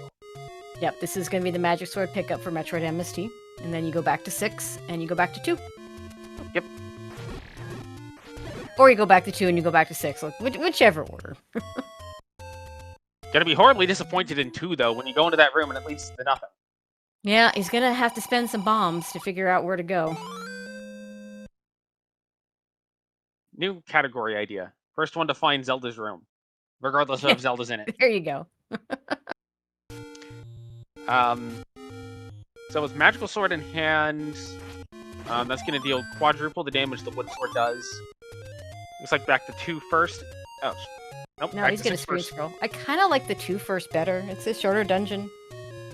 But he, maybe he figures if there's a book in 6. He's going to be sorely disappointed if he finds the white sword here. Mm-hmm. Except that's not 6. That's not 6. I've done that before. Oh, I have 2. Maps are hard to read.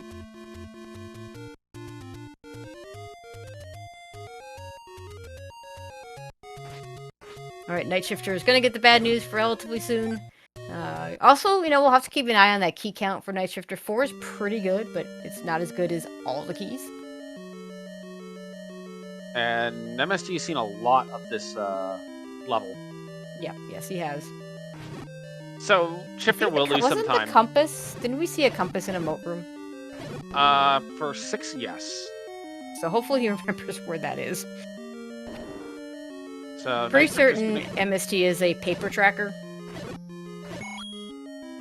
Nightshifter's just going to clear this room out, but now knows he's got to leave to go, presumably back to 5 would be my first bet. I would be shocked if he went to 8.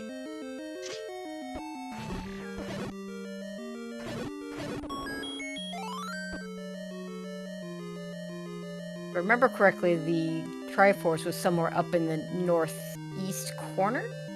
Yeah, it was in, I think, one of the nubbins. And here's Nightshifter going back to 5. And like you'd mentioned earlier, it is better to find this now than when you're about to rescue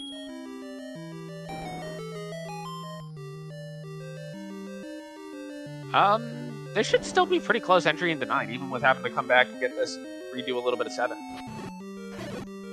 I mean, it just depends on how fast MST figures his way through this level 6 and through level 2. Fortunately, that's not the compass room. I think he remembers that it was an emote room, but like, obviously there were multiple emote rooms. And 2 is not exactly straightforward either, because you're gonna take the ladder block thinking, yeah, I've got it, and then none of the walls open, and you're like, what?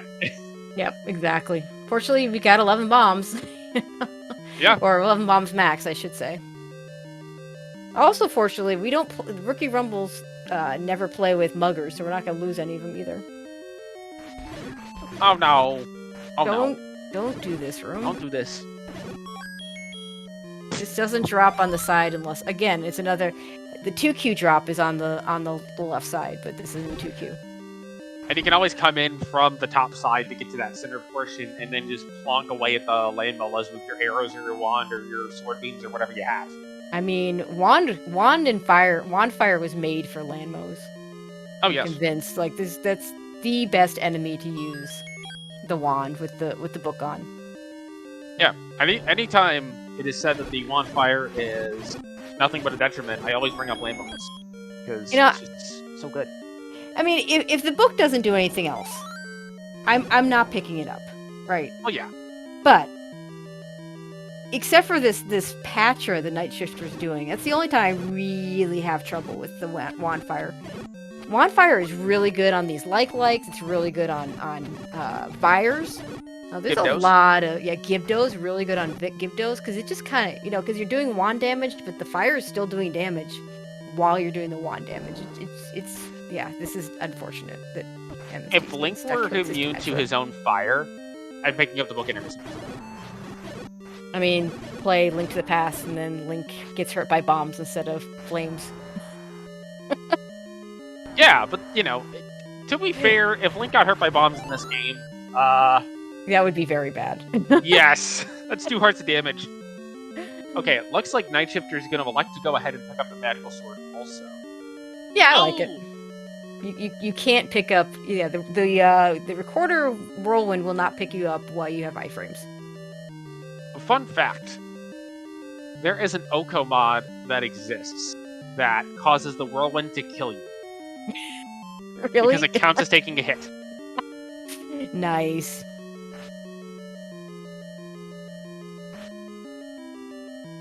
I don't think it's a bad play to go get the magical sword if you know you can get it when it's this close to a level, especially because you're going back into 7, which you know is kind of long.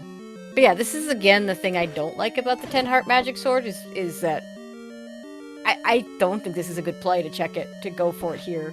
To go this far out of a way with white sword. Now with wood sword I think it's fine. But with white sword I don't think it's a good play to go this far out of the way for for a 20% magic sword. But like for a 100% magic sword, yeah, you just go grab it. Yeah. I mean, you kind of get the same effect if you just don't shuffle the sword hearts. You just need 2 more hearts. But those 2 hearts do actually matter a lot in terms of where you get them. Yeah, it is. Yeah, it is. Legit hard to get to 12 hearts, especially in heart shuffle, or sorry, in not heart shuffle. Yeah. Or worse, minor item shuffle. Ugh, let's not go there.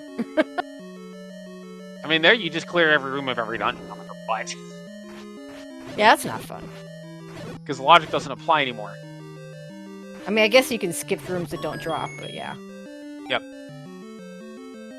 But if you really want to have a fun time, you turn that and important item drops on. Peace. I think the Triforce was in... Yep, there it is. Right here. Yeah.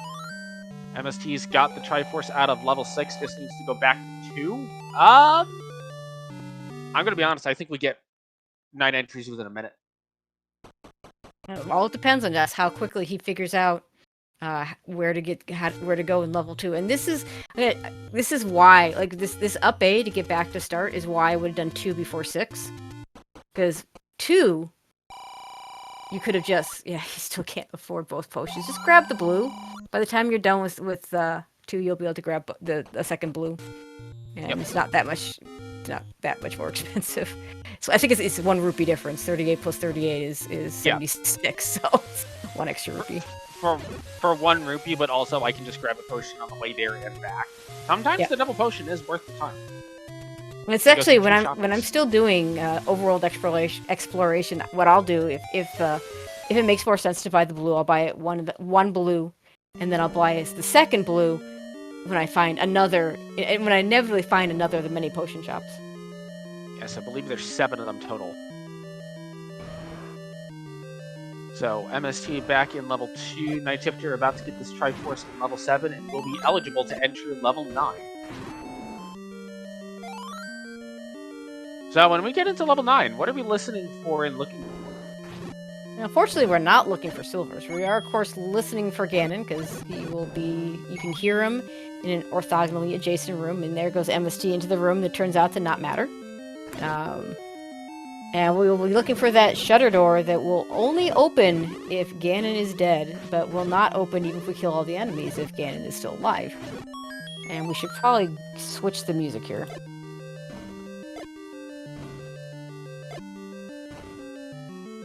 And now the confusion sets in for MST. I would mark this Dig Dogger room as a potential stair, but I don't think I'm clearing it right now. Okay, I'm not sure what's going on, but it actually says that we're using Nightshifter's audio. Oh, okay. There we go. Diesel Pilot just beat me to it. Thank you, Diesel Pilot. Because it's going to be kind of hard to hear the roar of Ganon on MetroidMst side when he's only in level 2. Look, Ganon is so loud it transcends... Again, I'd mark this as a potential stair because I'm one of the... You can be segmented. We could be. It isn't, but it could be. So I am one of the... I am the type that believes in tracking your rooms and your potential stairs in 9. Yes, I do don't too. generally track much other dungeons unless it's like 2Q8 because 2Q8 is bad.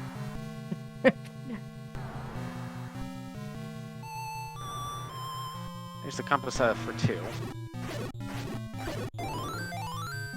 And I like clearing these one-shutter rooms because these are the rooms that are going to have Zelda. Yep. Totally agree. Like that door over there. And in Nightshifter's case, this could have a key as well. He's only got 3. Really good clear of that Dig Dogger. And instead, it's got the map, which does nothing for Nightshifter, but will be very important for MetroidMst when he gets in here. And there's the map of 2 for MST. Yep. Probably cursing this level 2 a little bit.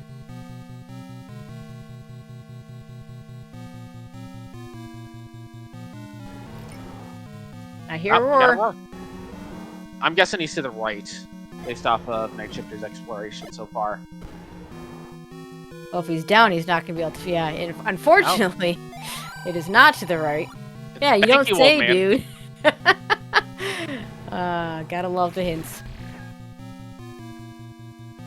Although he's been to the room to the... directly adjacent Yeah, to it, so you want to go down here and try and bomb to the left here. And hope it's not a See. magic staircase situation. No, it's just a wait, we didn't hear it here? Oh, there was a Dig Oh, Dogger there in was a this Dig room. Dogger in here. Okay, yeah. Yeah, and Nightshifter did not go back to verify. You can hear it through the Dig Dogger, but it's tight, and I swear I don't know how to hear it through the Dig Dogger. I've heard there's like a blip, which I still haven't quite figured out myself, so... I know a lot of very experienced runners that also don't hear it, and a lot of very experienced runners that do hear it. Meanwhile, MetroidMst also in level 9. Not quite able to get the stun lock. I can't tell if Nightshifter's a little fast or a little slow on getting the stun lock. You want to be at it's apparently 60 beats per minute, or 1 stab per second, or exactly 30 frames, depending on which metric you like to use to count for. Now, unfortunately for MetroidMst, he took this transport, which puts him in completely the wrong area for this But level may 9. find Zelda. Could find Zelda. Does not find Zelda. I kind of want her to be in that nubbin on the far right. Could be here. Let's see. Nope. Grab those bombs. We'll see if this transport takes him everywhere. Now, are you a staircase taker, or are you a staircase marker and come back? Usually I'm a staircase marker and come back, but once I get deep enough in a 9, like if I hit a dead end deep in a 9 and I have a staircase, I'm gonna jump in the stair. Yep, I'm So- kind of the same way, unless I'm looking for silvers and I'm just taking every stair I get my hands on. Well, yeah. I think taking stairs is much better when you're looking for items, but when Yeah. you're not looking for items, honestly, you gotta kind of play it by feel. Like, that's the thing. Sometimes you can kind of feel out how you want to approach a 9. And, yeah, okay, I'll admit, I play by gut reaction a whole heck of a lot. Mm-hmm. But there is some logic to saying, I'll look in stairs in these cases, or if I get to a dead end, and, oh, hi. Oh yeah, and of course they're both playing as Zelda, so we're rescuing Link. Nightshifter finishing with an official race time of 1:33:04. Get your GGs in chat, and yeah, we'll the next race. I think we're just going to start the next race when the runners are ready, even though the actual official start time, I believe, is on the hour. Yes, but I believe there's probably going to be some level of couple-minute break in between. Oh yeah. So it'll be whenever the runners are ready, which could be on the hour, it could be earlier, it could be a little bit later. It's up to them to figure that out. And, you know, I gotta say, credit to both Nightshifter and MST, because both of them really looked like they had a plan and rolled with it. Nightshifter sticking it out in 6 ended up being a bit of a difference maker, as well as deciding to go check 2 with the maps in hand. Absolutely. But still a really close race, and I'm excited to see what Game 2 is going to look like between these two. All right, so while the runners take a break, we're also going to take a break so that we can let these guys get ready. And yeah, we will see you in a little bit. Stay tuned, and we'll get to Game 2.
All right, everybody, welcome back for more wonderful Zelda 1 Randomizer Rookie Rumble 3 action. We have game 2 of the doubleheader now between MetroidMst and Nightshifter.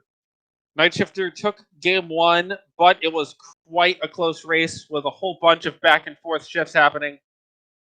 So, I believe we get the same. You'll have your same commentary crew of myself and Tracy, and we'll also have Kamion Renaukai doing the tracking for us in the course of the scene. Yeah, and we did neglect to shout out. I think I did shout out my early on, but definitely want to thank Diesel Pilot for dropping in and doing the tracking in the first seed. I always say the trackers are the MVPs. There's a lot of reasons for that, and huge shout outs to Diesel for taking time out of his schedule for doing that, and of course Kamian for doing this one as well. Can't do it without the trackers. Yeah.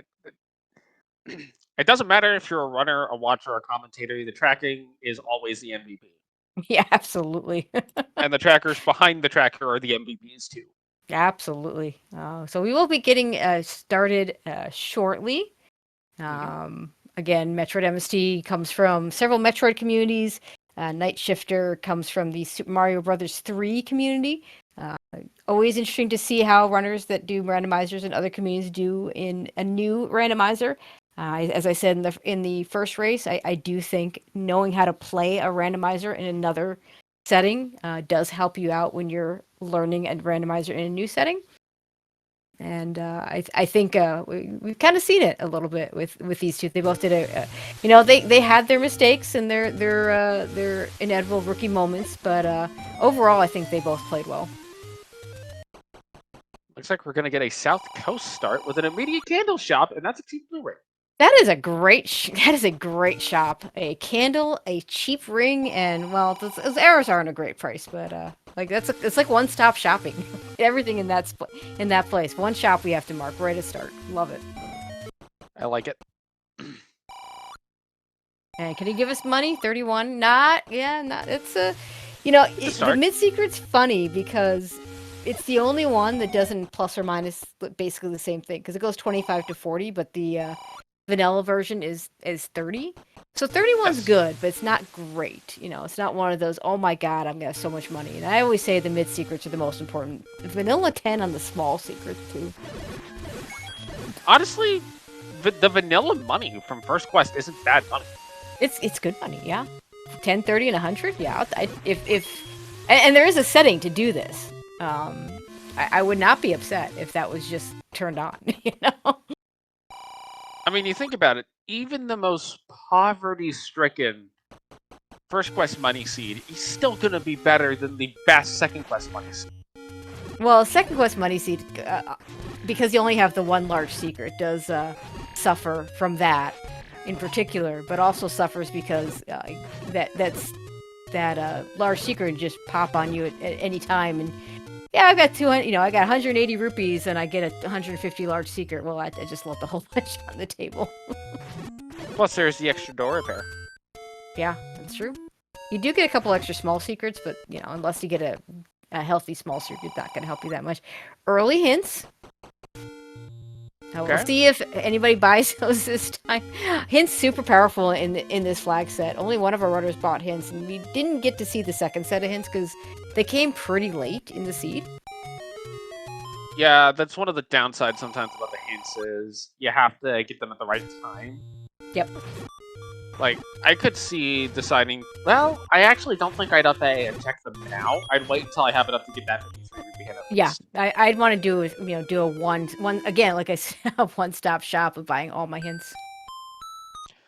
Buy all the hints, get told, step over the water to reach the ladder. What? We'd have to call Fred if that showed up. Oh, I mean, it could if there's another path besides the one that requires the ladder. I suppose that would be interesting. I still don't think it can happen. I don't think it can either. Now, on the other hand, if Fred ever did the beatable logic, did a beatable logic like in ALTTPR, where if an item isn't needed, it can block itself. That could be interesting. Is that why the small key in Thieves Town blocks itself in like 80% of my seeds? No. No. There's three types of logic, and there's one where all locations are available. The most standard play is to have all items available. In the sense that the small keys can lock themselves and the big keys can lock themselves, but only if they don't block anything else. So, Swamp big key can be in big chest, for instance. Yes. But anyway, Z1R, we don't have that, so... Yeah, we barely have logic in this game as it is. We have combat in this game. A lot of combat. As Nightshifter shows us how, the combat works. And MST down to no money. It's no money and almost no health. Yeah. He does get in the Armo spot. That is a very cheap key and a not awful priced meat. No. But it is our cheap meat, so that does not help. If you wanted to buy multiple meats. Although, I'm not sure why you would. Yes, there's no 2Q here, so we don't have to worry about multiple meat blocks. And shockingly, if you put the meat down to do its original purpose of baiting some of the monsters, it doesn't use up the meat. It's because you gotta have it. The only thing you really need it for is the bait block in 7. Yep. Okay, why are we not checking the... Did MST check the Armos up there, the Lost Hills already? Because, he might check it on the way back when going for, I'm towards Vanilla 5. Yeah, I suppose that... I'm just such team Vanilla... team get my Armos item. How about we just keep swimming? Oh wait, we can't. We don't have flippers. Yeah, in this game we have a raft and a ladder, and I've never understood why a ladder gets us over these little, one-tile spots, but a raft doesn't. Why is it that the raft just doesn't do both things? Well, for the ocean spots it makes sense because the raft would just float away. Okay. In the dungeons, between. See, now we find a dungeon. Now C dungeon, dig dungeon. Well, maybe not if it's ladder blocked. C dungeon is ladder blocked. Refuse to elaborate. We're gonna try and go up, I think. Okay, Nightshifter's gonna check the Armo, so let's see if it's here. Survey says... Nope. Okay. It's a Western item. Oh! Nice, Any Roads. Hashtag something. best. I think it's just bombs. Yeah. Oh, well, that's actually kind of convenient. That's a good Any Road. I would take this. I would check the 4th road and then come back here and go to the Death Armos. Unless this takes me to the Grave Armos. Yeah. It does not. Okay. No. Go check the cave. Go check the cave first. Don't leave. This is such a pain in the butt to get to. Otherwise, just knock it out right now. Yep. Could be your free candle. Ooh, interesting. Gonna take the heart here. Okay. I'm okay with that because there's a free candle out there. Plus the 4. Level 5 is a filled-in second quest too. It's a battery. It's the Empire State Building. Okay, if somebody out there in the Discord needs to put this in the Shapes channel of the Discord, because I can't do it until after the race is over. So what happens if you go in the direct... Oh, interesting. The quarters near the grave. That could be ladder blocked. By the power racer. Wait, recorder near the grave, ladder block? What?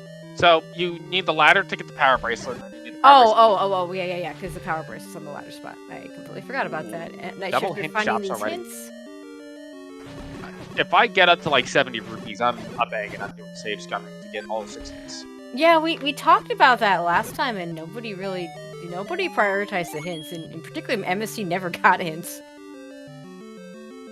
And I kind of understand the whole, it takes a bunch of time to get the hints, but when you're this early in, if you get the hints at like 10 minutes, you'll take the hints at 10 minutes. That's all this exciting. We talked the last time about in the previous race about just how powerful in this flag set in particular, without heart shuffle and all true hints, it's too powerful not to do it in my opinion. And and the earlier you do it, the more information you get, right? It's not just hey, silvers are in 1, which is where they were in the last seed. It's There's a boomerang in level 4. Okay, well, there's a boomerang in level 4. I don't have to care about getting the item out of 4 anymore. Goma creeps with the magical boomerang. Hey, guess what item you don't need to dig? Exactly. Not knowing, especially yeah, 6 is actually a really good example. Like if you know you don't have to take 6 in particular, or like we just saw the Triforce show up for MetroidMst. If he doesn't get the item here and he grabs that Triforce, he gets a hint that says, magical boomerang in his Dig Dogger, whatever the Dig Dogger clue is. Dig Dogger gazes. Yeah, Dig Dogger gazes with the magic boomerang. You never have to come back here. Now, the flip side to that is I get very sad if I don't have a red ring and I get I had this happen once where I got a Triforce 1 room into 6 and got red ring, Goma creeps with the red ring, and just, okay, well, I'm very sad now because I am not going back in there. Fortunately, MetroidMst did take a death to those Lionels, Nightshifter joining him in level 5. Yep.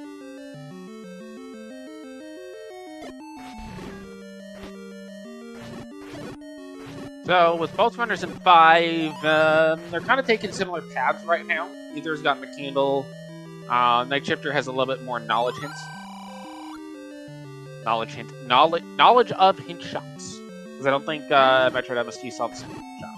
No, he hasn't taken the any roads yet. Okay, so Bio Lake is an entrance to death. Now, Bio Lake, that could be recorder or raft blocked. Yes, and there are some spots that count as Bio Lake that you would not necessarily think are considered Bio Lake. There are. I mean, I know when Fred devised the areas, he tried to tried not to make any one area bigger, super big or super small. But there are definitely ones where I kind of question. Well, the following locations are considered Bio Lake that you might not expect. Forgotten Spot. Yep. The far southwest corner of the forest, that one burnt spot. Yep. The top of the waterfall. Yep. Vanilla 7, although that one's a little more obvious of the bunch. The one that I learned recently is I didn't. That burn bush that's in that near the forest, near the fairy fountain. Yes. Where with the calm one where you have 2 sides, you have to go down from one side. Yeah. I learned recently that's in the desert. I always thought that was in the forest. So that one is in the desert for the very reason that you just stated, that Fred tried to give some spots a little more relevance, because elsewise in first quest near the desert is nothing. Yeah, that's very, because you don't have the recorder and unfortunately the river spots. I guess you just couldn't do anything with, right? Because there's like what, 2 river spots, 2 maybe 3 river spots in technically 3 if you count the one that's north of vanilla level 1. Yep. Likewise, that burn bush northeast of level 1 is considered by the desert. Yep. And not by a lake, even though it's literally on the same screen as a lake. And based on that hit, Manhandle could be there. Yeah, could be. Could also be powered by support. Okay, at this point, man, oh man, you have 2 keys. I think I just leave with the Triforce. You're gonna get the recorder, theoretically. Supposedly. You're supposedly good. I started to talk about the seed in the last race, but then something happened. There was a seed last year because we had the white sword item was always the white sword in Rookie Rumble 2. And there was a seed where the only spot left in the entire game that we hadn't seen was the raft spots. And no one had found the white sword, so it was definitely on a raft.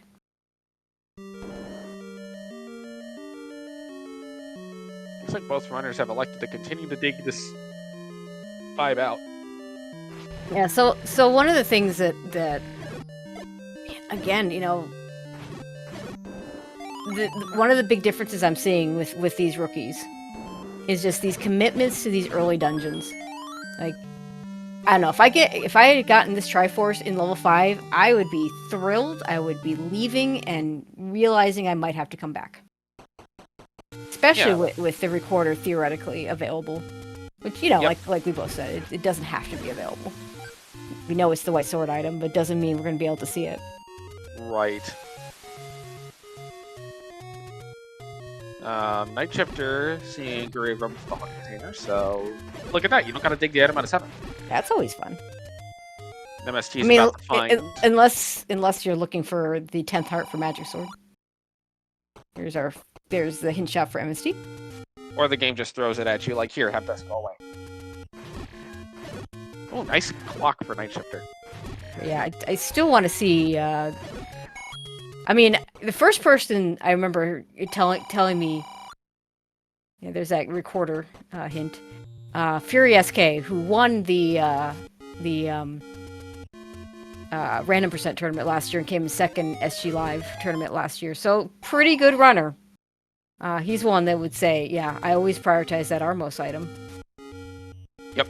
Which, you know, I mean, like, when someone like that says it, you know, I feel like it really holds some weight. So, and watching both of these races where neither runner prioritized the Armos item at all. In game 1, it was a wand, which would have been a huge offensive upgrade, especially for MetroidMst, who did not find the white sword that Nightshifter found in level 6. Oh, and gets boomeranged, Nightshifter does. Yeah, I think I would be making more of an effort to go get the Armos item here. Let's see if Nightshifter elects to go back. Out of keys. That could be a problem. And I also think, you know, it's a part of it is the product of the sword start. You just feel like you can do so much more in dungeons than you otherwise could. But 3 hearts, 4 hearts, you know, no ring, no offensive upgrade, no defense. We're gonna grab the heart, the candle. We're gonna grab the heart. Both runners are electing to take a heart out of that first take to guarantee that white sword item. I mean, we know where there's a candle shop. And there is a free candle out there, so I don't mind the play. No, I think this is one of the cases where it does make some sense to do. Nightshifter's going to head back into these Guerrilla rooms to try to clear them out. And this is the kind of tenacity that both helped and hurt Nightshifter out a little bit in the last seed. Yep. So it's... Honestly, I think it's fine to go ahead and go with making the more tenacious stick-it-out approach again, as if it worked last time, there's no reason to change something up if it ain't broken. Mm-hmm. Yeah, unfortunately, that last door repair puts MST, instead of being 9 rupees away from that candle, he's a lot more rupees away from that candle. In fact, 22 rupees, no, 32 rupees away from that candle. A compass for Nightshifter, but no key. We'll see if he elects to go through the stair. Has he? He's seen that room though, so he knows where the Triforce is. Yep. At some point, we're gonna probably need to see a candle. Although candleless seeds can't happen. Play candleless seeds are great. They don't happen often. Yeah, There's the free candle. All right. That is at the Desert Cave. Yep.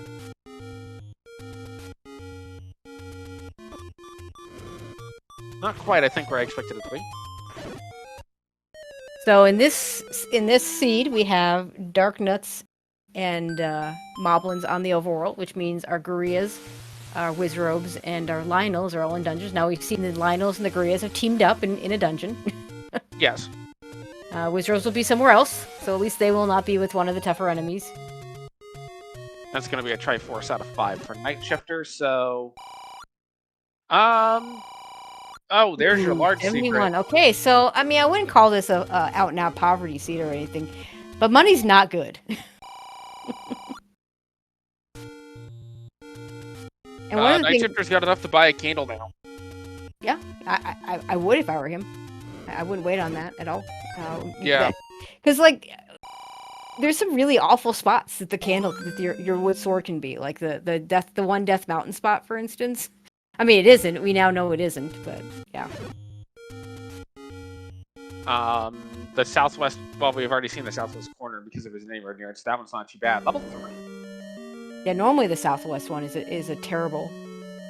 my least favorite spot for the wood sword is probably the White Sword Cave, just because if you die there, you're your last location every time. Oh yeah. And sometimes, the enemy set there can really mess you up. Okay, The so we have the gambling old same... dead man does not think the seat is beatable, so, we know wizards are going to be in the dungeons this time around, so no free dungeoning for you. So here we go. Yeah, this level 3, we got the compass.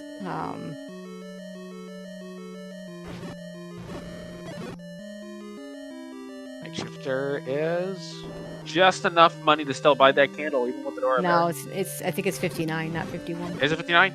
Yeah. Oh dear. Yeah, so okay, so I don't advocate upping out of every door repair. It is the strategy I used when I first started playing, but I wasn't racing. So there's a big difference between whether you're racing and whether you're not racing. It's a good way to have money, but it's a very slow process. Now, that said, and I guess Nightshifter hadn't done this spot yet, so it wasn't the end of his route, but it was the end of MST's route. If it's the end of my route, if it's the spot where I'm going to up A anyway, I'm ready to up A and get out of that door repair if it happens. Oh yeah. And so that just saves the whatever it was, 22 or whatever the door repair is here. Yeah, and would have allowed Nightshifter to get the candle. However, Nightshifter's like, yeah, okay, I'll just go. I mean, in Nightshifter's case, it wasn't the end of his route because he hadn't gone to vanilla level 5 yet, so it's a little bit different for him. Also, don't pick that up until you've done these bomb spots, or just leave it for later. Nice clip. Of course, it's segmented, because why would it not be segmented? Honestly, given the enemy set in this room and the nice clip to get in, I'm taking that segment every time. I'm taking that transport every time. Yep, same here. Good fairy. Now, again, the blue Gurias are theoretically in the health group, which is why they drop nothing in that bomb. That very nice bomb of 4 blue Gurias. I was about to say, the Gurias being in the health group is truly theoretical. It's theoretical. They drop health when you don't need it, just like bomb droppers dropping health when you don't need it. Also, I don't like bombing these walls when you have a path to go. You know you can take this segment. Yeah. Generally, you want to bomb walls either when you have a map and you know you can go a specific direction if the wall opens, or if you have nowhere left to look at. Yep, totally agree. And look at this room. You can go everywhere. I would, obviously you take the non-key doors first. Yep. And there's the candle buy for Nightshifter.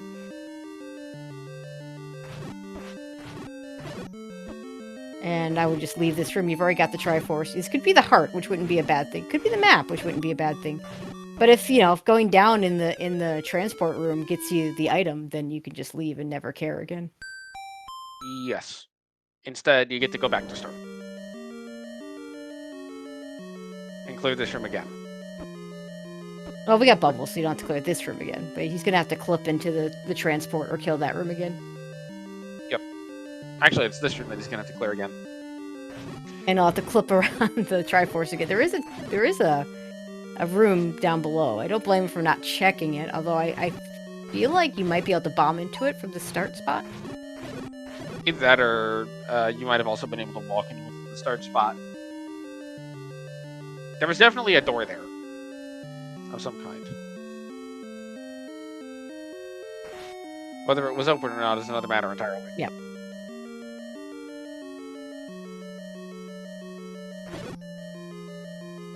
Well, Nightshifter doing his forest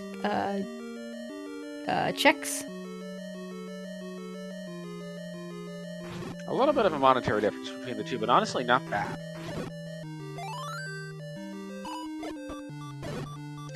Nice bomb usage for these Gurias by MST. Gets nothing for it. I do like that trying to bomb the Gurias at the same time as bombing the wall. Yep. Being efficient with the resources is important. There's another room that, again, I'm gonna get keys out of this and stuff, but you're just spending so much time on low health, low weaponry. Could be looking for the map, though. Let's see if maybe the map. Key is good. Yep. And you got a fairy. You know, the gorillas actually living up to their health dropping name. Nightshifter has now found a level 3. Join MST in this dungeon. Like the use of the bomb. There's the your map. Okay, That's, so we've only missed one room in the bottom. Is that one off the start?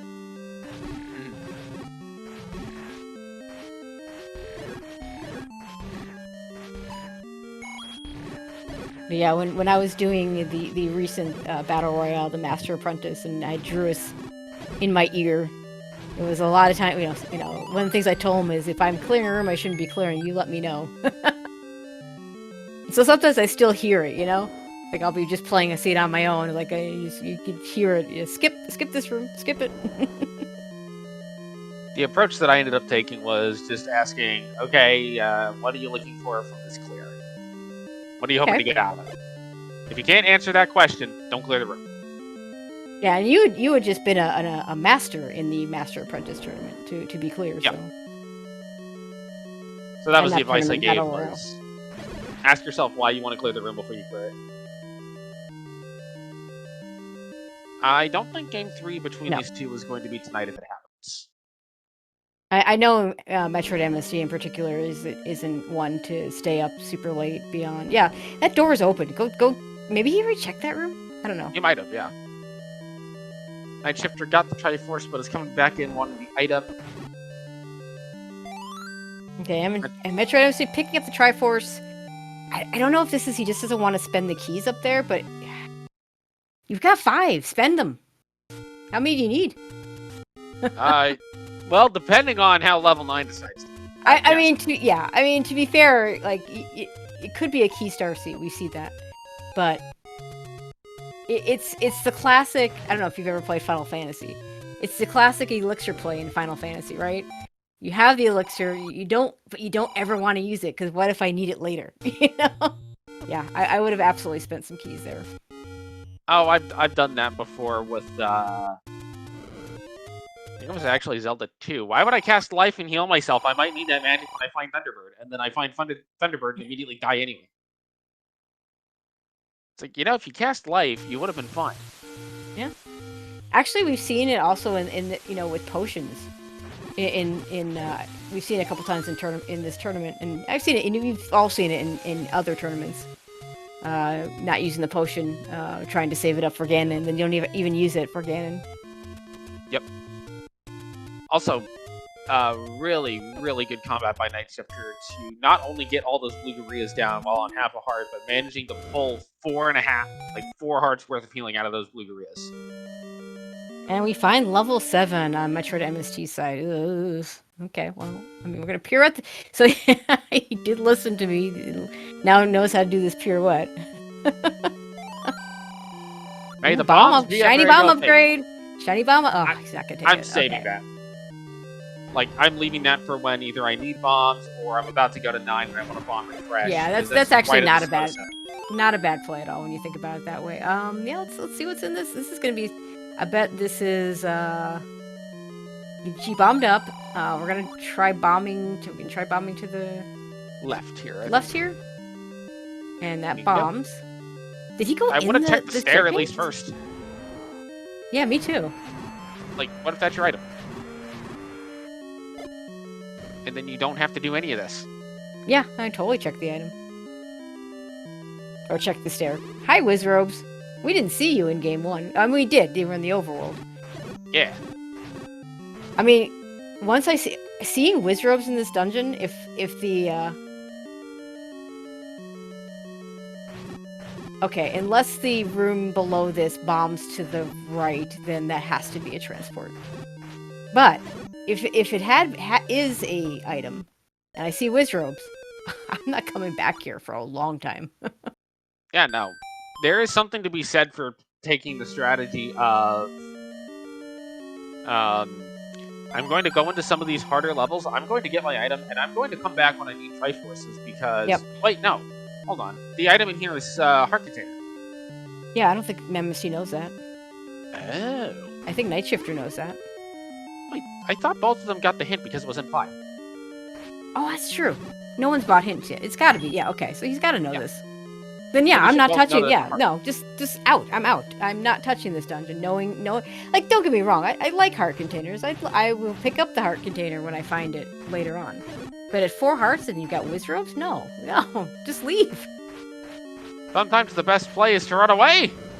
I mean, it's level 7. It's a you can't get that. You don't have the ladder. I mean, if Link could swim, that would help. Okay, if this bombs, It does. Okay, see now that that could I be at least your. go get the compass now.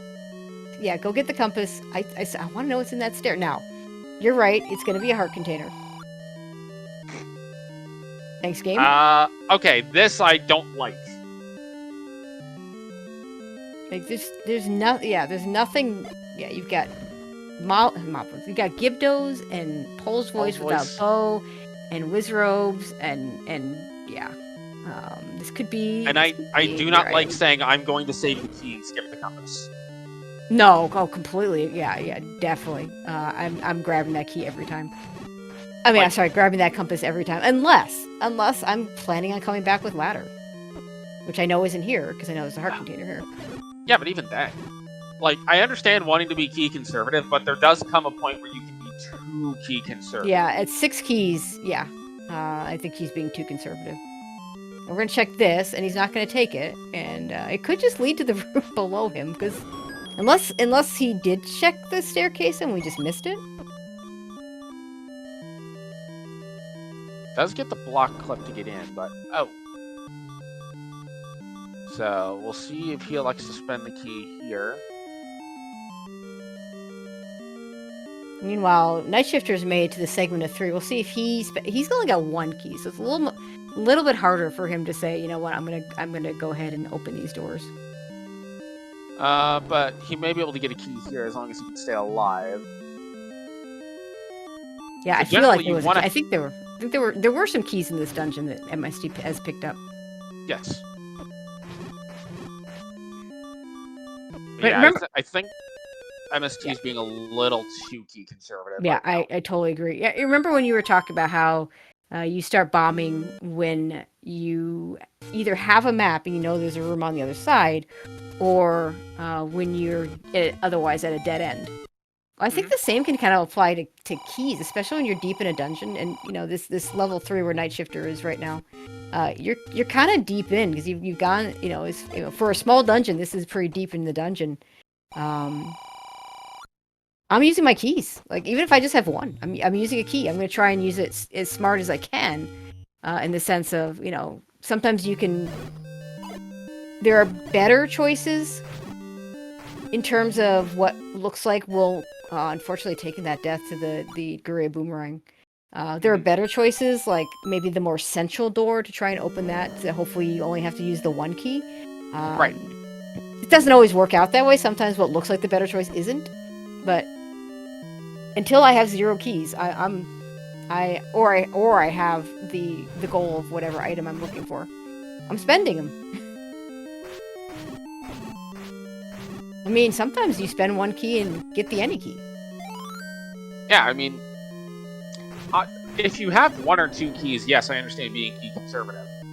But honestly, level 3, usually you can come out pretty key neutral. And again, in MST's case, it's worth spending a key to get a compass because you need the Triforces to beat the game. You don't necessarily need a key. Yeah, totally agree. And oh, by the way, we still haven't found the Armos item. There's that one-stop shopping shop again with the candle, the arrows, and the. Yeah, I really do think the Armos item is a product of Disney Start with Wood Sword. Yep, totally agree. Oh, those potion prices are yuck. Yeah. 84 for the red being the better price is never a good place to be. No, it's not. How about a heart instead? I'll take a heart. I mean, I very rarely take potions out of take any's. With those prices, I would consider it.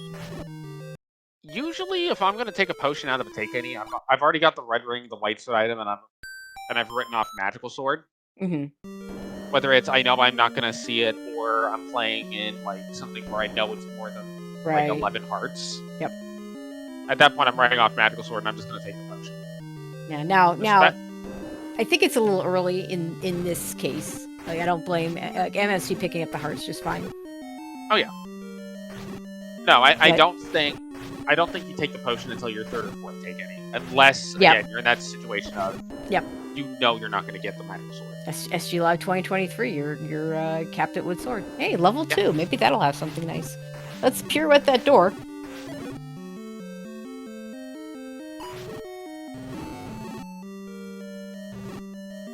Well, I don't think you're going far. Yeah, I mean, we can try bombing. I don't. Yeah, after the last level 2, I don't blame him for trying to bomb these. I would consider trying to pirouette these. Yeah, if you're gonna check these anyway. Oh, we do get a hole. I would have pirouetted those. Yeah. Nightshifter's still in level 3 looking for this item. And so by pirouette, you can. Hey, there's a free heart on the floor. Yay. If you go to the direction of the wall you want to open in the overworld, the game gets confused and will open that. If it's a key door, it'll open the key door. If it's a bomb wall, it'll open up the bomb wall. And you can save bombs that way and save keys. But yeah, it looks like this is Goma blocked, everything but the heart container. But yeah, now he's got to hope to get a bomb drop. He does get a lucky global from the Moblin, so that's good. Yep. Nightshifter continuing to be his head on this level 3. At some point, I think you gotta cut bait. Yeah, and I think this is where Nightshifter's gonna go ahead and just cut out, saying, nope, this 3 is no longer worth it.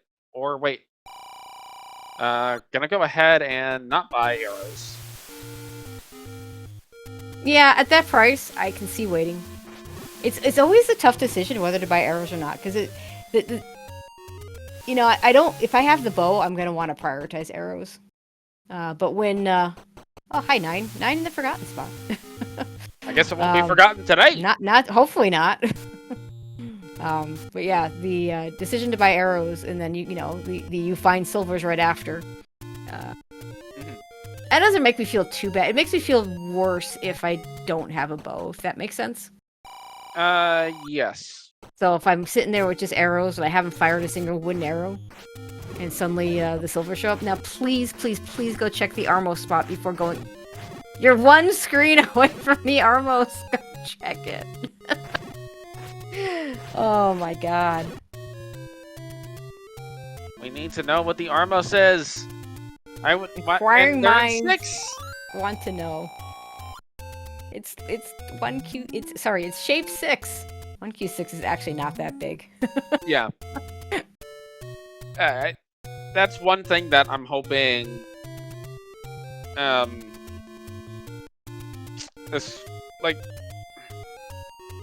his one benefit, I guess. Well, I mean, even if you have a sword, like natively, because the sword is near here.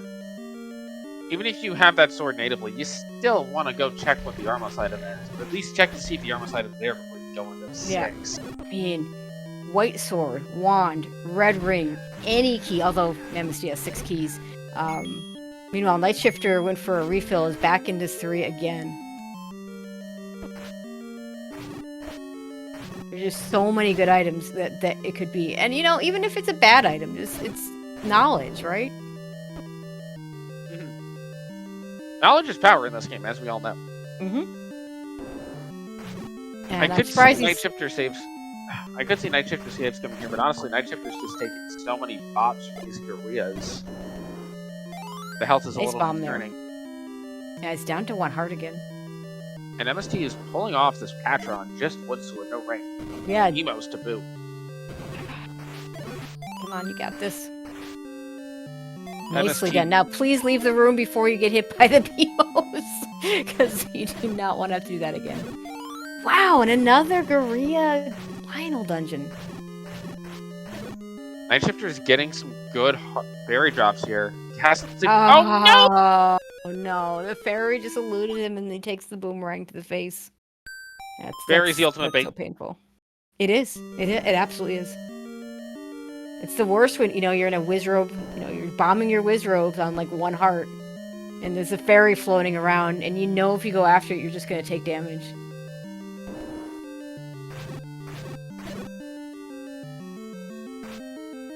Now this room could be a push block. Yes. And also the Gorillas, generally, for as annoying as they are to fight, they do like to group together.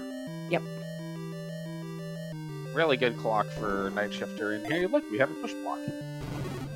And of course, it is the transport. Now, I think if I'm Nightshifter, I'm gonna go for block clips, and I'm gonna leave one alive. I don't think we've seen him do a block clip. I'm not sure he knows how to do it. That's one of the things in this tournament. You're gonna get, there's quite a variety of abilities in this tournament. Not everybody knows all the clips and stuff. Oh my god. I'm not sure that was supposed to be a candle boost. You did get the key. I think it was actually, he was taking advantage of the fact that the finals were bunched up against the wall. I think so.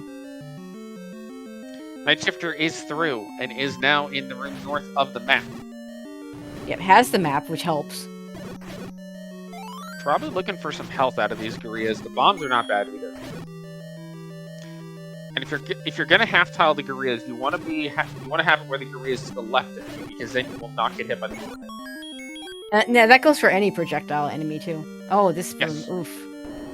Moat room with traps and no ladder, and we're ladder blocked, and we have to up beta start because you can't kill all those Gorillas. No projectile weapons. And you're not going to spend 1.5 million bombs to do it. I mean, you can't, because one of the Gorillas too far north is above the second river. Oh, that's right.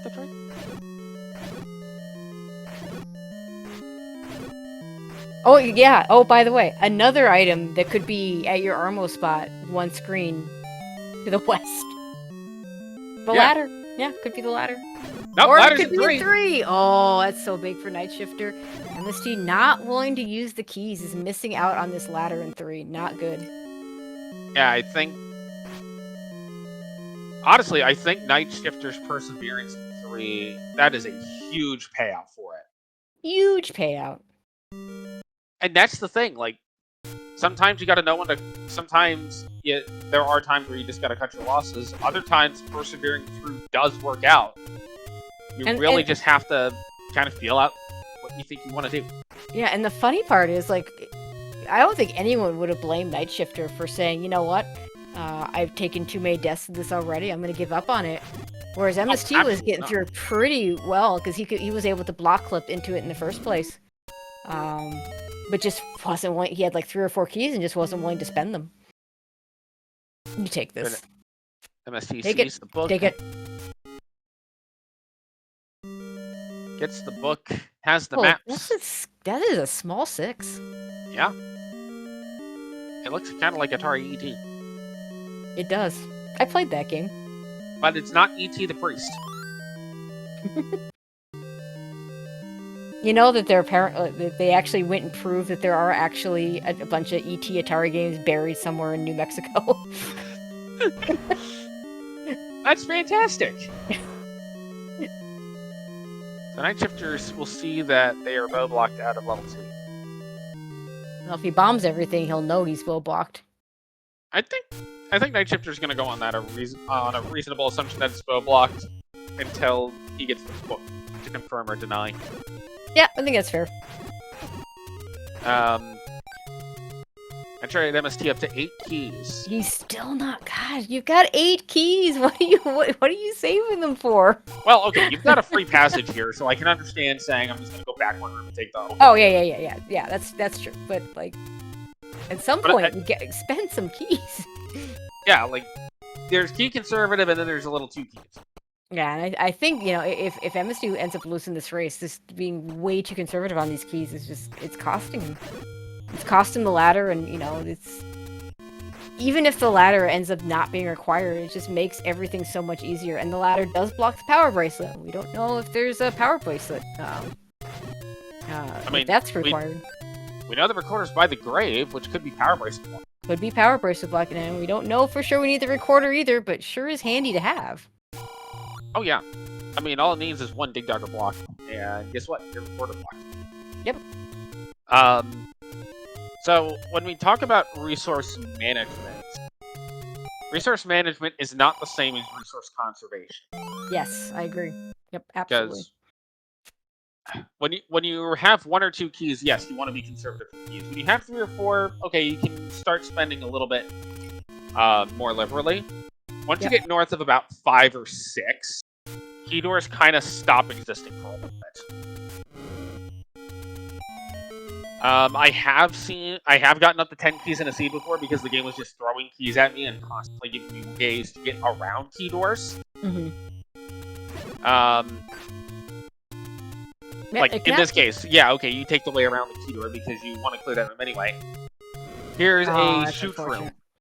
And we have to up A because we have nothing to shoot the Lionels with. The candle will not reach far enough. Nor will the bombs. Let's see what MST does here as Nightshifter finds level 7. Gonna go ahead and take a quick moment to track that. Yeah, this level 7, as we said earlier, we know it's got a heart container. Only +2 on the bomb upgrade. That's unfortunate. Let's see what's in this staircase that we never saw on MST side. It's unfortunate, but it is well timed, and that's a case where I think it's better for Nightshifter to go ahead and just pick up. Did MST not kill the Aquamentus? I guess we saw that. We did see the map. Okay, and there is that heart container. It is the item. I think Nightshifter picking up the bomb upgrade there made a lot more sense than if MST were to pick it up when he found it, just because the bomb totals were different enough. Yeah, that makes sense. Now you'll never need to purchase a bomb upgrade to go past an old man. The only time you can have to clear an old man room to go past it is if it's a meat block or a leave life for money. Yeah, well, I'd say only the mugger rooms technically, because the meat blocks aren't old men, unless I think if you're playing with an enemy sprite, they might be old men, but not sure. It can be an old man if you're playing with the enemy sprite. It can also be a Zelda. Okay. Which is sometimes fun to see. Hey, you gave Zelda the meat instead. Another moat room here for MST. Oh, this is the Triforce room. Oh, that would be so bad. Let's see. It's a heart. The heart? Okay, well, can't take the heart. He's gonna burn it. Could have had the ladder if you spent some keys. I have no sympathy.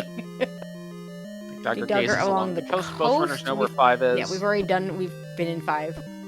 We've not gotten the item though. Ooh, really good bomb.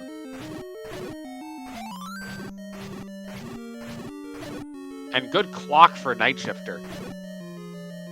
Yeah, especially with that Pole's voice and no bow. Fine, Dig Dugger. Yep. Okay. Oh, there's a ladder block there. And a key door. Might be able to get around it. Might be able to get around it. Sure yet. It might be he has to spend the key to get around it. Well, I mean, if you got to choose between leaving it done because your ladder block is spending the key, I'm spending the key. Well, so am I, but we've already seen example. Just not doing it. Another bomb upgrade. Yeah, that bomb upgrade. Yeah, like there's a big difference. Like the 1 in 7, you make a really good point. It's level 9 does level 9 things, and having a bomb upgrade 1 room from start of a dungeon that you can record her back to when level 9 does its level 9 things is pretty cool. And we spent a key! We spent a key! Down to 7 keys.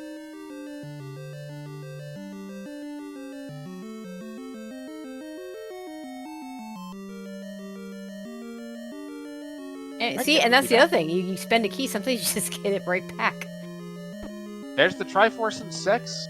Yep, we're done with 6. We've seen the heart. We've got the item. Nightshifter's still in 7, doing some work here. Gonna like not to spend the key now. This makes a lot. He's got 1 key. It makes sense. Okay, can we go to the Armos item now, please?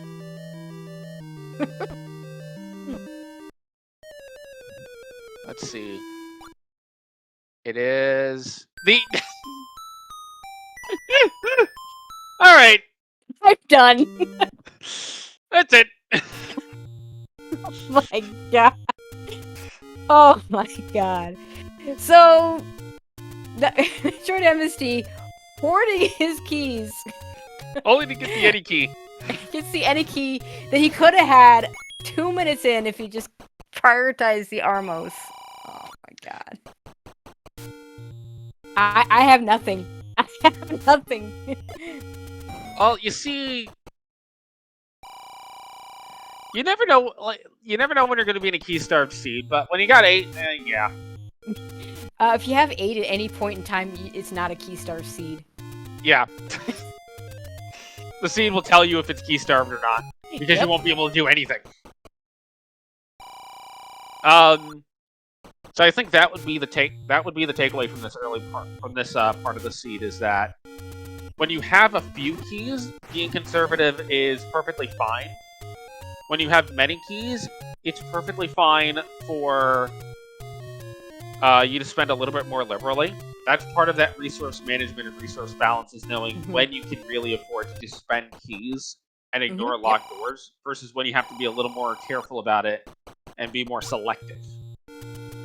Now, I don't give Nightshifter a full pass either. Now, he's been spending his keys a little bit more liberally. But he still hasn't gotten the any key that's sitting there in the Armos that would have made it so he didn't have to think about it. Oh yeah, no, like, that's... That's, I think, what I would like to see is, like, the overarching takeaway across all the races is just because you have a wood sword doesn't mean you just dig every dungeon as soon as you see it. There's still a valid reason to prioritize the Armos item, even though you have that sword to start, instead of you're also looking for the sword. Yep, I think that's well said. Level 4. That's hard. Nightshifter's one part away from being able to pick up the magical sword and hasn't really gone out of his way to look for hearts either. So it's the funny thing I've noticed in Heart Shuffle is sometimes the hearts just come. I'm sorry, in not Heart Shuffle. Yeah. Sometimes the hearts just come anyway. They're just there. And in this case, oh, hi. There's level 1. Is that Pac-Man about to eat a pellet? That's a dilapidated Pac-Man about to eat a pellet. It's the Atari version. There you go. There was, for those of us that grew up in the 80s, there was a time where every single sitcom that showed a video game on TV had the Atari Pac-Man sound for reasons. It didn't matter what they were actually playing. It was always the Atari Pac-Man sound. Suddenly a sitcom is playing Doom and it's just, instead of the sound of the bullets firing, it's just Pac-Man shooting things. Yep. I don't think Doom existed in the 1980s, but yeah. Okay, no reason to clear this room because you just picked up a heart. Yep. Nothing more it can do. It cannot... You will not... Again, it's not remove most open staircases. Ace, if there's a drop on the floor, it will not open. And it was a shutter door. Hold on. I can actually give a little bit of a pass on that one because you don't have to deal with that room again coming back through. So if you take a death later in this dungeon, like that, you don't have to deal with any of the enemies in that room. Now, that room that he just took a death in, I would just skip and come back for if the game tells me I need it. Yeah. Especially if you don't have, like, if you have 8 bombs going in, I can see at least giving you the shot. But with this little bomb count, yeah, I think you just skip it. Or at the very least, you try to spawn manipulate it some to get the number of blue wishes down.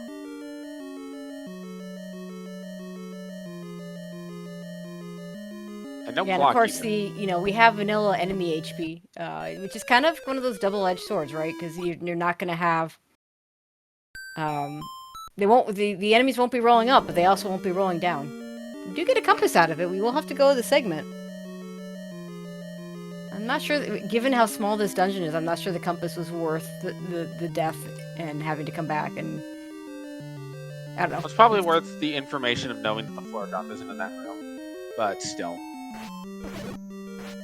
This room, it makes sense to clear because, well, there's a shutter door. Drop, there's a door.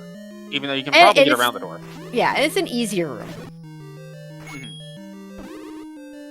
It's not a fast room, but it's definitely an easier room. How about an Aquamanus, though? I kill a white sword. Yeah, nice. The white sword. Two There you more go, hearts there's we a get kind of magic room sword, to but you know, like the white sword. Well, MetroidMst hasn't seen nearly as many hearts as Nightshifter has yet. And by nearly as many, I mean one. Oh, he saw one he couldn't get because he wouldn't spend a key to get the ladder out of level 3. Ah, yes. And Triforce and 4 for Nightshifter. Nice. I did not see an item on Nightshifter's side, so may elect to go back in. Yeah, I mean, he's pretty much been trying to get items out of every dungeon. I bet he goes back in. Like both seeds, he's been really hard committing to getting those items. MST not taking the transport. I like this call to wait on the transport and do these other 3 rooms first, hoping to find one of your items. And to be fair, there is certainly something to be said for being very thorough and commit and checking all of your dungeons, especially when you don't have a recorder yet. Once you have a recorder, it's a little bit easier to gamble. But certainly, like, there's nothing necessarily inherently wrong with doing that thorough check of every dungeon. Mm-hmm. At some point, you'll be able to start to figure out, okay, when can I gamble, when can I not? Level 2 is near the desert. Were we seeing... Okay, again, another push block. Yeah, this is going to be the transport here. Do we have wall masters in this dungeon that MST's in? Because the way he walked through that one completely empty room. If there are wall masters in them, he wasn't gonna see them. They're all wall masters. So that could be. Looking at these rooms, I think that's where the floor item is. But I think we cleared everything. No, we've already else. gotten the floor item. Oh. We're looking for a stair item. Looking for a stair. Okay, never mind. Because the white sword was on the floor, guarded by... Right, the white sword is... Okay, and white sword, all the offense. So the heart's probably there. Okay. The heart was picked up earlier. The heart was in there. Okay, you're right. Okay, so we're good. We're good. Yep, you're good. Just as an aside, always check your wall masters if you're still looking for something on the floor. And be careful of getting clocks in wall master rooms. But in this case, yeah, especially if there's a shutter. In this case, MST did the right thing and did not clear it. And we'll grab this Triforce and be done with this little itty bitty level 1. Nightshifter is back in 4 like we expected. Looking for the item. We need a bow and we need silver, so it's a small dungeon. Hopefully, he's gonna skip this main handler. There we go. Yeah, you've already got the Triforce. The best you can get there is a heart. Wizardrobe's also in 4. And I like this. We're seeing a little bit of spawn manipulation to try to get rid of that Wizardrobe. Yeah, that's the thing I didn't see on MST's side. Kill the easy enemy, leave the room, and hope. Big shield! 143! Oh, surely there's a cheaper big shield out there. Oh my god. Oh, there is. The cheap big shield is 70 to 90.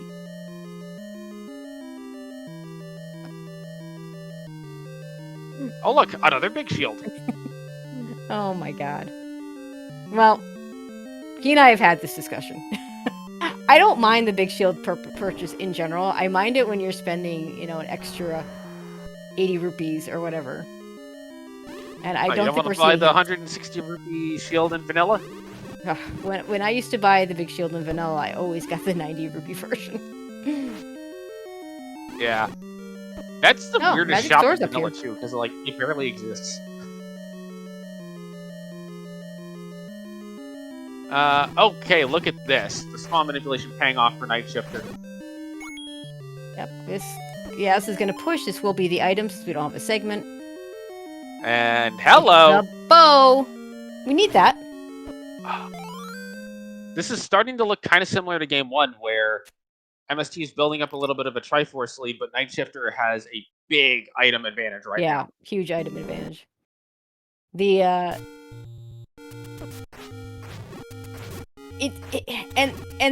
fact is,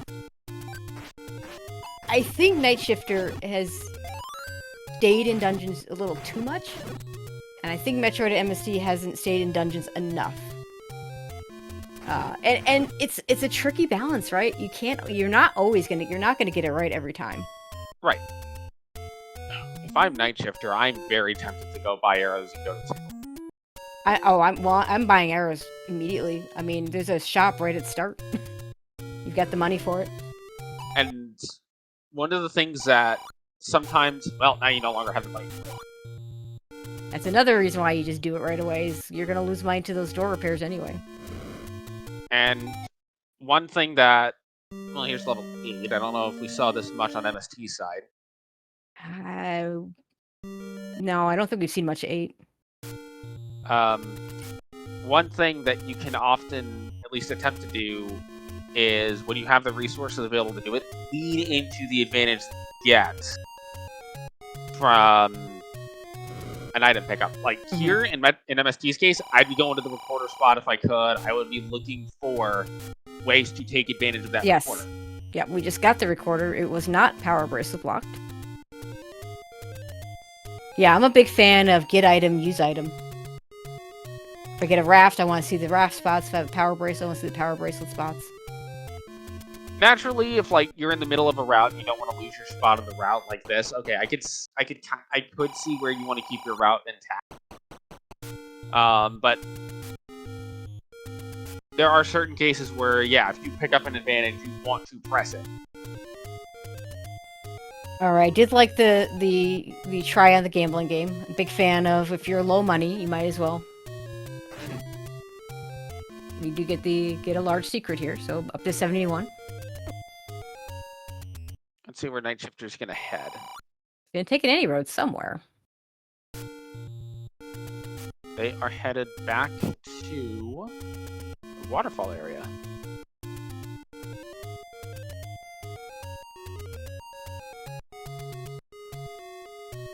Interesting. Maybe he's going to Death Mountain this direction? If you're going to East Death Mountain, I could actually see that being pretty viable. This is more of a 2Q route, right? You know, or a mixed quest route where you want to check those river spots. Yes. We don't have to worry about those spots in this flag set.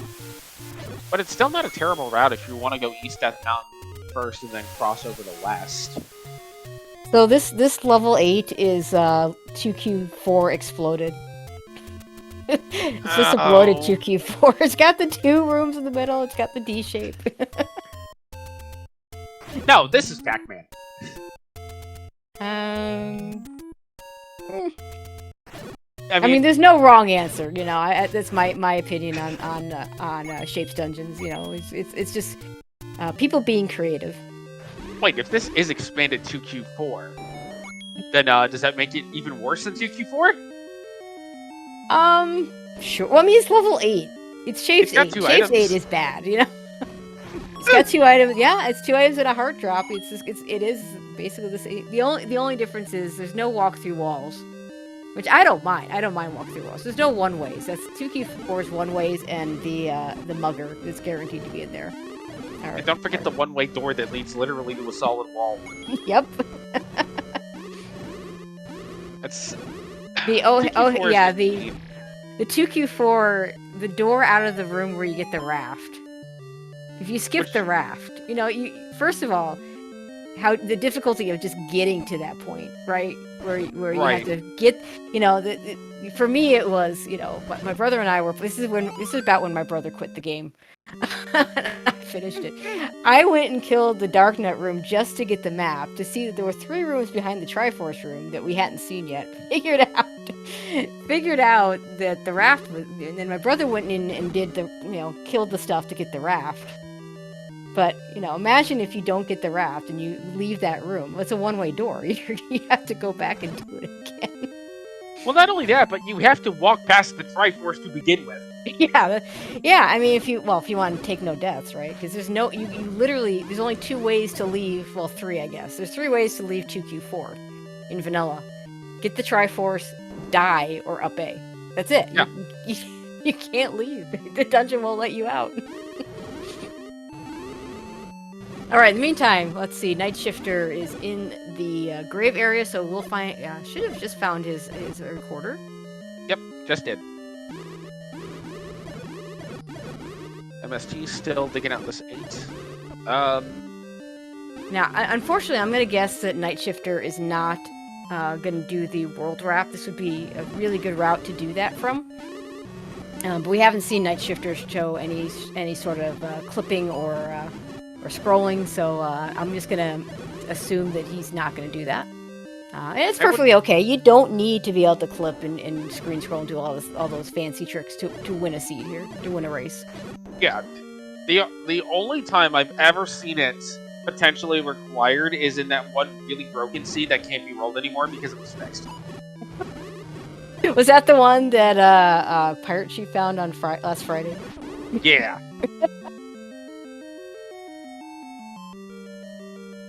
Where you gotta, like, go through 1,600 different hoops just to be able to find the dang thing. Yeah, I watched you play a little bit of that. It was pretty wild. It definitely made the rounds. Yes, there is a map for it out there, supposedly. Oh my god.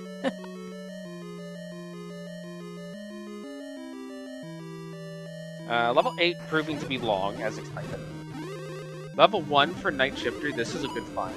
Yep, really good find. Combat. How big get our health back? Nightshifter, I think, has seen all the levels. Yeah, I think so.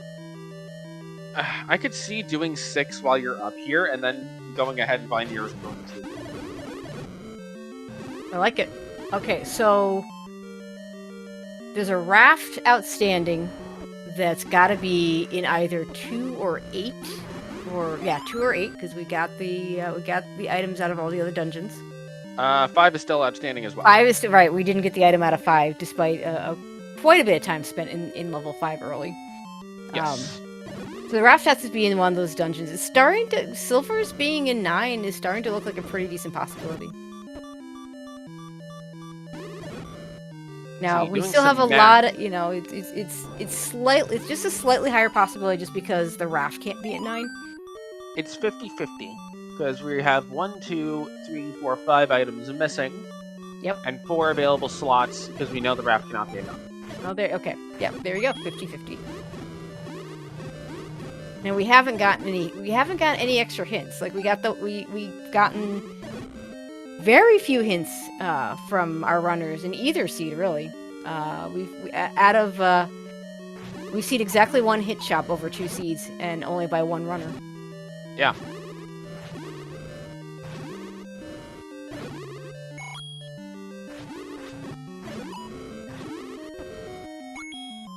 Sorting down these Pole's voice a little bit better when you have both a white sword and a wand.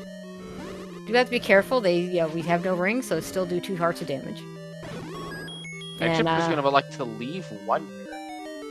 And that shield purchase. Oh, that's a red ring. Red I was about to say that MST was not going to be buying a blue ring. Well, now he's definitely not buying a blue ring. And that puts our odds of Silver's in 9 at 66%. It does. There's one more item here in 8, and then an item in 2, but one of them has to be the raft. And at this point,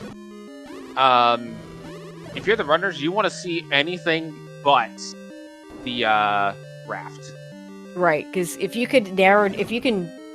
MST gets, let's say the wind boomerang is we've seen the magic boomerang in 8. Okay, so let's say the wind boomerang is the item in 5, and we go back and get it, or the item in 2.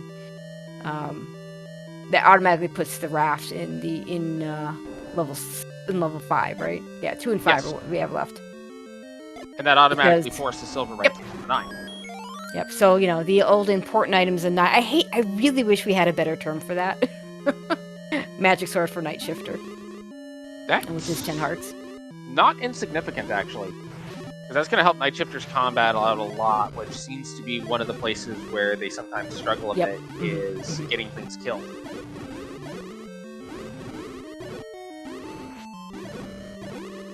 And these odds shouldn't change for MST, although MST might... Well, there we go. Well, there we go. We don't have to go back to 5. That's really good knowledge, because I don't mind digging at 2, right?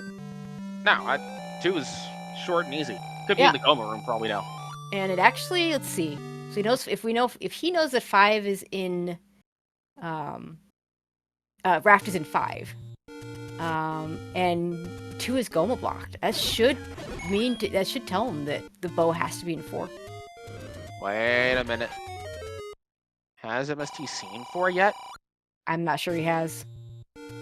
Because MST he's could go to still 5 looking. thinking, okay, I need the Raft, but I would probably just explore the overworld.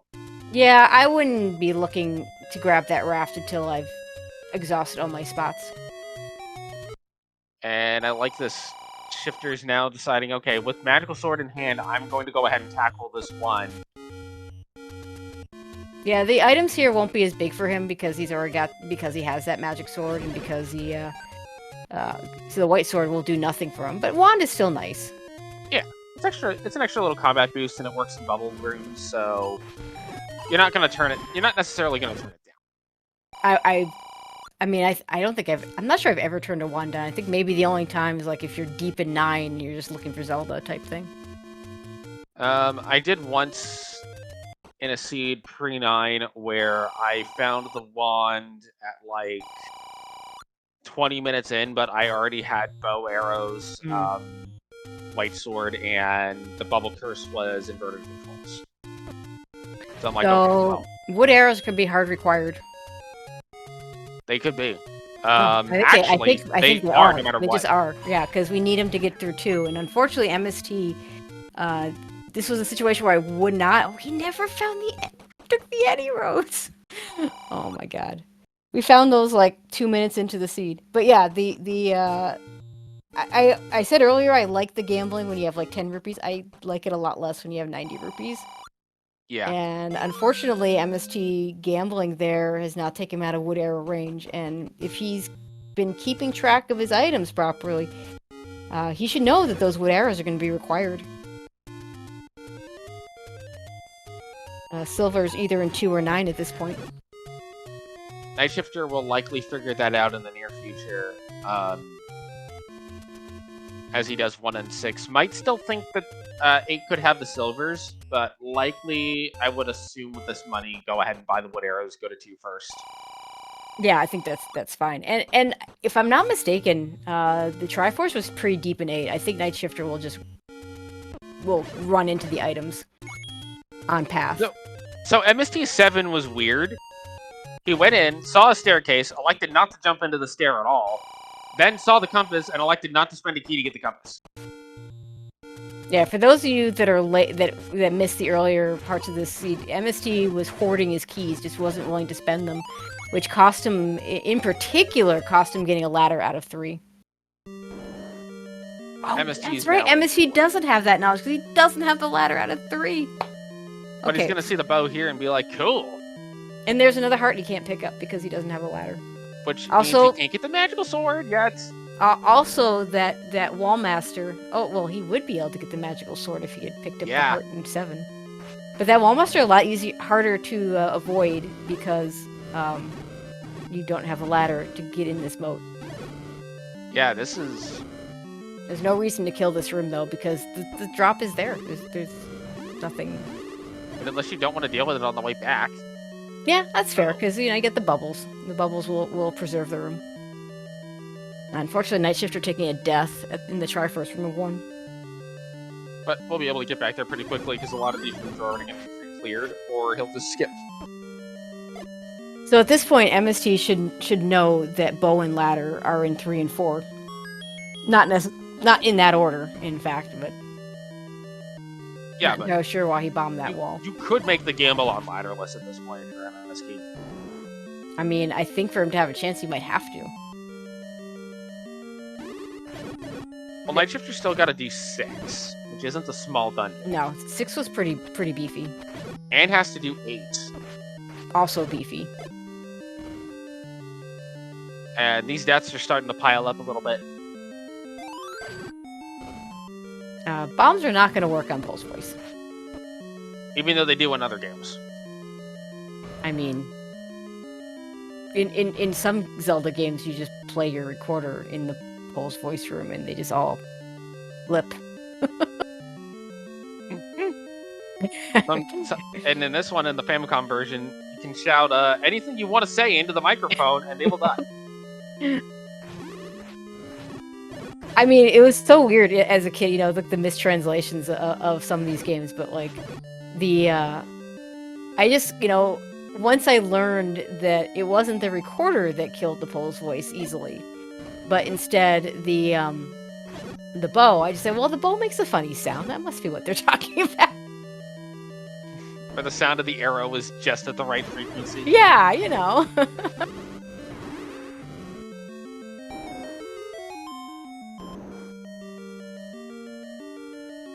Oh, I unfortunately Nightshifter's already left level 1 and can't see it as I read this comment, but level 1 is the command prompt for C. I like it. Alright, SSH,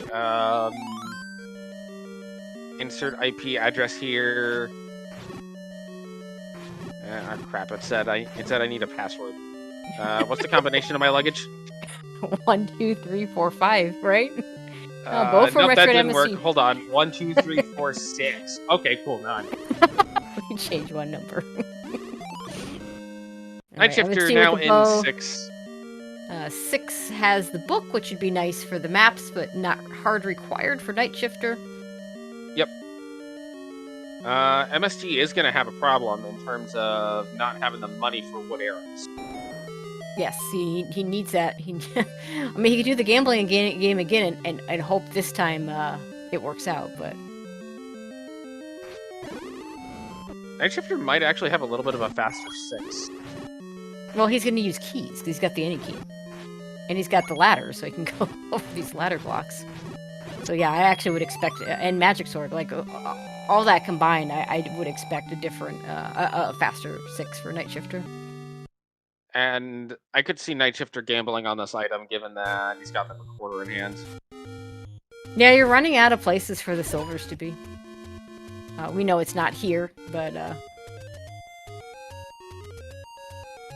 Although Nightshifter has shown to be very thorough, so... Yep. Perhaps we'll go ahead and just look for the item in here while he's here.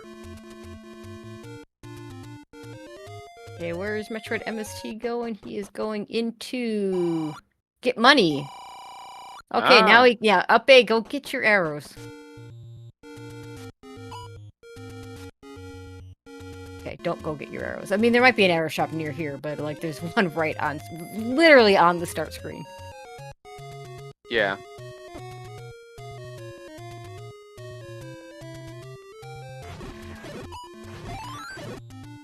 Oh, and Nightshifter buys the second bomb upgrade.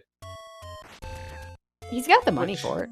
Oh, does he have the money? Now Is he not below arrow money? He didn't buy arrows. Oh, nope. I mean, gosh, he's close. I think it's 89. Or was it 90 something? Well, he's also still got to do 7 and 8, so it's not like he needs to get the wooden arrow immediately.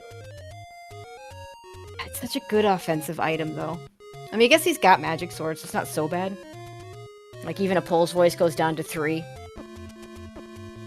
So where do you go now if you are Nightshifter? Probably 7 or 8, I guess. Because you don't have the money for the wood arrows.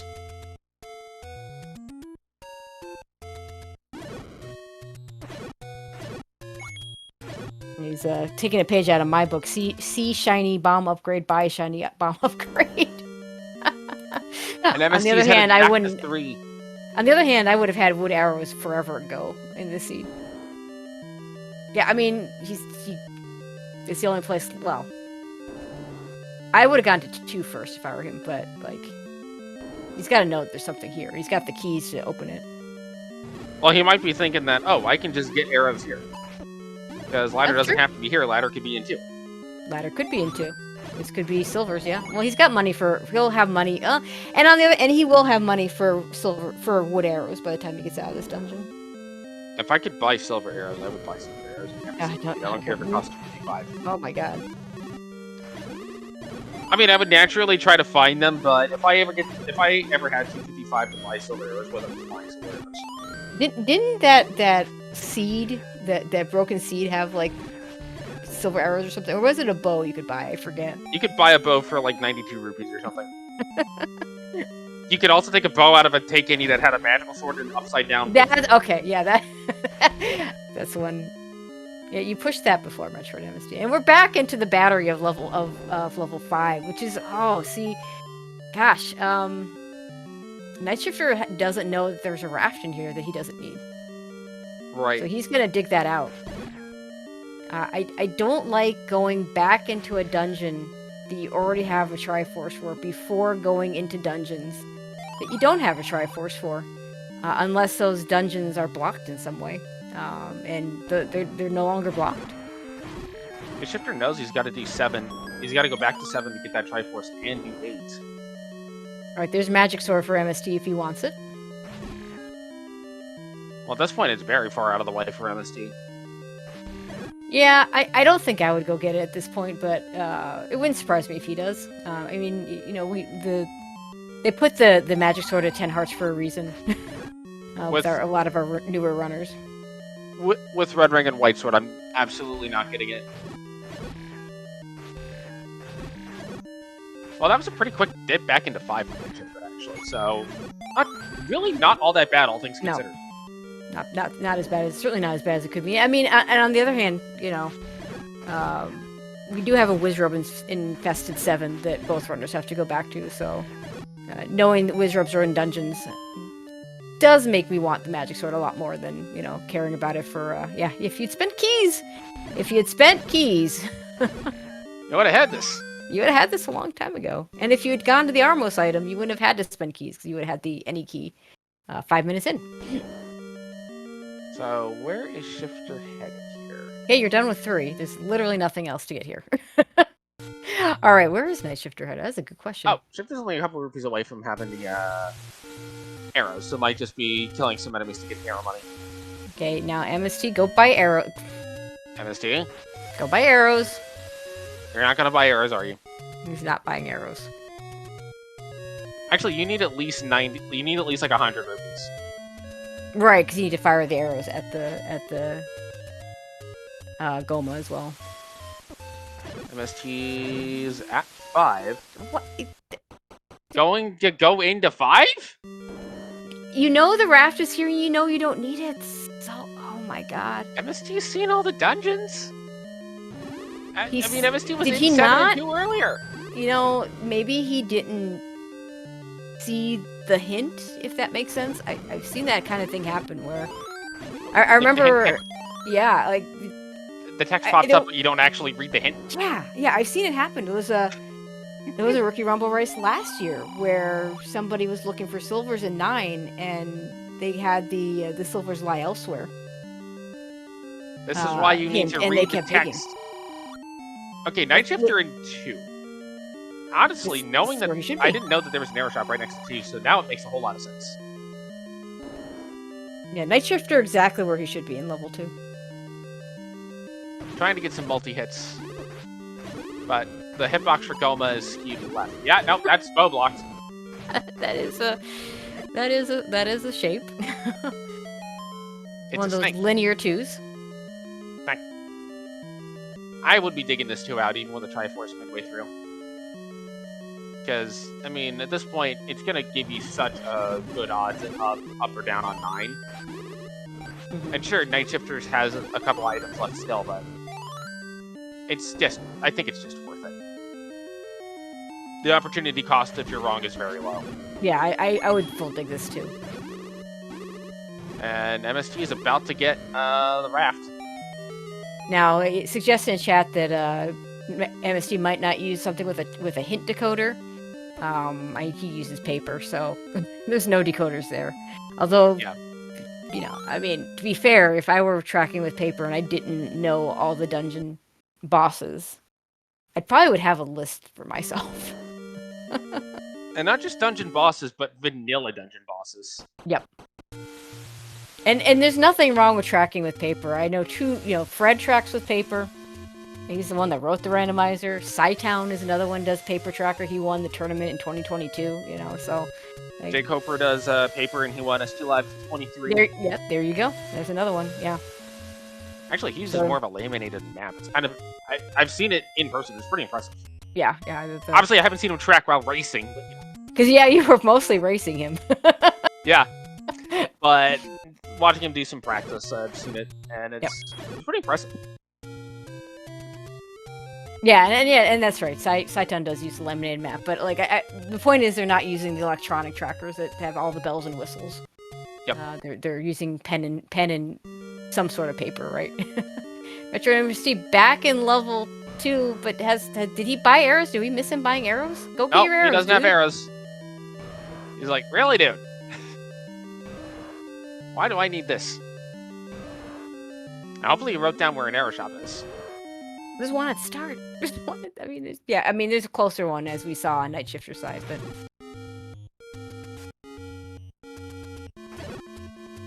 Oh, he's going to the arrow shop, so I'm pretty sure he wrote down. Okay, we're good. So really, the difference now between the two runners is going to be 8. Yeah, Nightshifter still has to do 8. They both have to get the Triforce out of 7. Whether MetroidMst knows that there's a heart container in 7 or not is questionable after he went back into 5 for the raft. I do think at this point, having that red ring has really helped MST close this gap and now take a lead. Yeah, I would completely agree with that. The thing that's hampering Nightshifter here is the same thing that hampered him in Game 1, is just the deaths are piling up. Again, that could never push because it dropped the map. And I think there was a shutter door, so, pushing that block just not going to work. Yes. Just because it works in Zelda Classic doesn't mean it works here. Because there, all the rules of Zelda 1 don't apply anymore.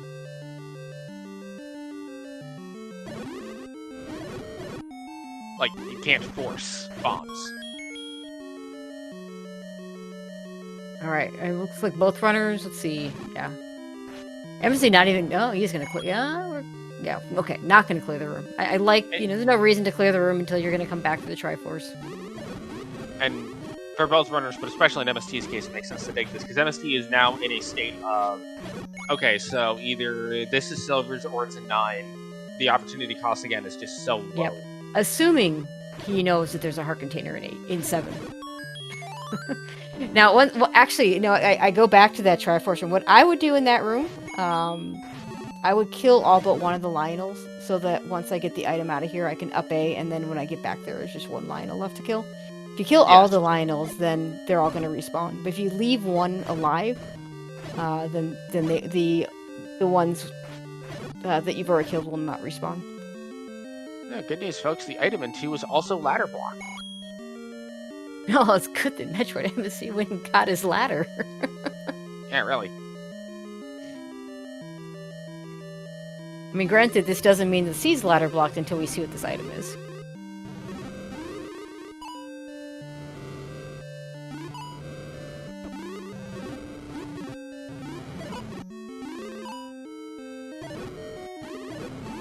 Whatever it is, it's well guarded. Which means it's probably the boomerang.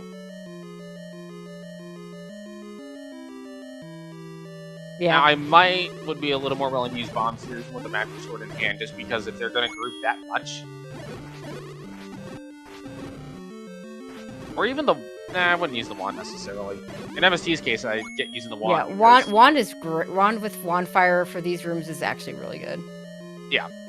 Christ, all the Chevys. See, this brought get a spawn. Yeah, exactly. And it's the red candle. So red candle's a boomerang. Yeah, red candle's a nice item, but it's a much nicer item at like 5 minutes in than it is at an hour 27 minutes in. Well, it does help you with candle boosting if you want to get more candle boosts off. So yeah, no, I mean, I still like. In this case, I would still pick it up. I might not go down a staircase to pick it up, but I would pick it up on the floor every time.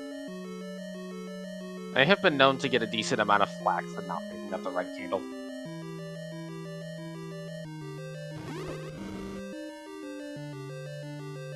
I'm like, I don't need this, it's red candle. And then I just end up dying because I could have candle boosted or miss a burn spot. Yep. Or especially in a 2Q situation where you're trying to candle boost through some red bubbles. Yep.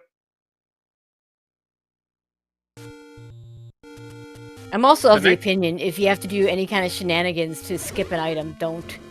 I remember watching Fred play one of the seeds in the tournament this spring, where he really didn't want a boomerang that he'd rolled a rap to on the coast, and tried really hard. Had to eventually up A, because I mean, you don't have to pick it up. You can go around it, but it was really slow and long. And I've seen Sidetown do that, actively avoiding hearts. I've seen Zarnax do it to actively avoid a heart on the coast. And MST's still not going to check this stair. Nope.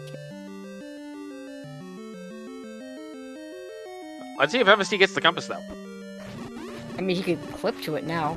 I think there was something nasty in the next room.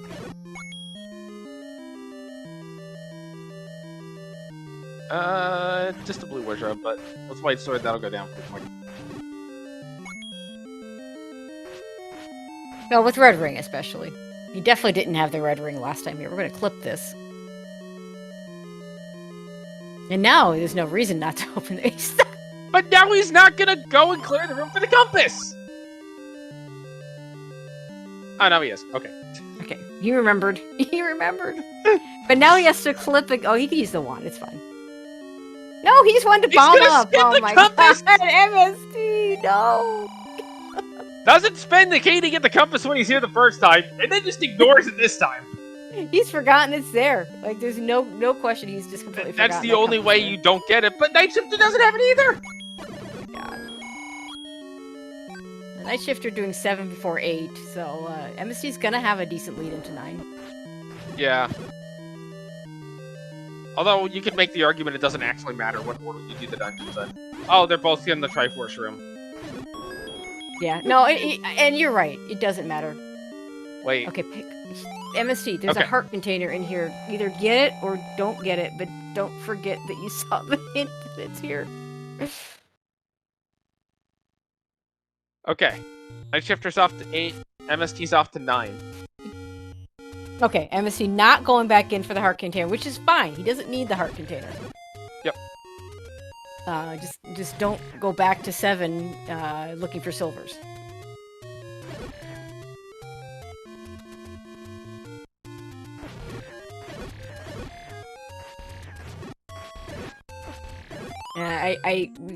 As thorough as Nightshifter has been, I do think he's going to dig the items out of 8, but I think the items were basically on the way to the Triforce, so I don't think it's going to cost him time in terms of what it would, if he skipped the items.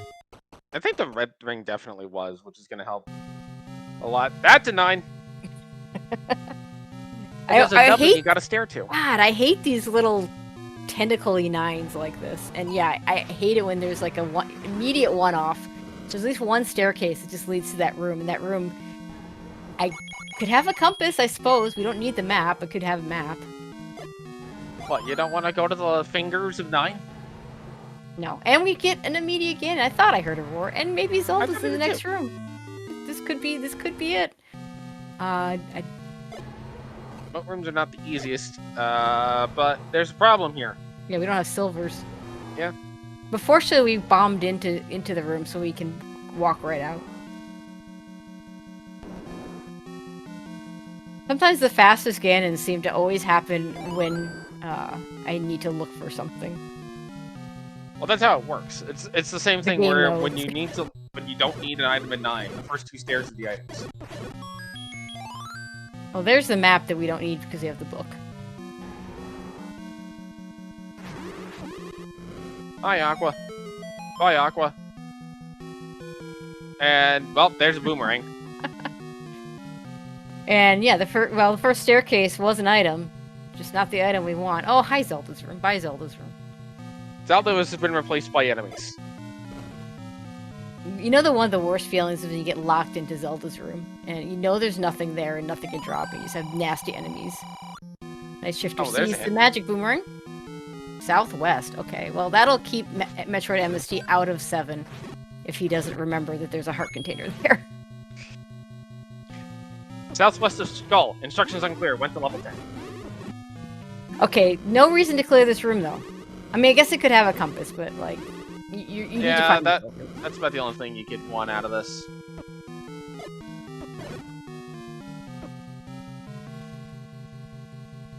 Now, unfortunately, that arm in the middle on the left side, some of that's still in the southwest. Yeah.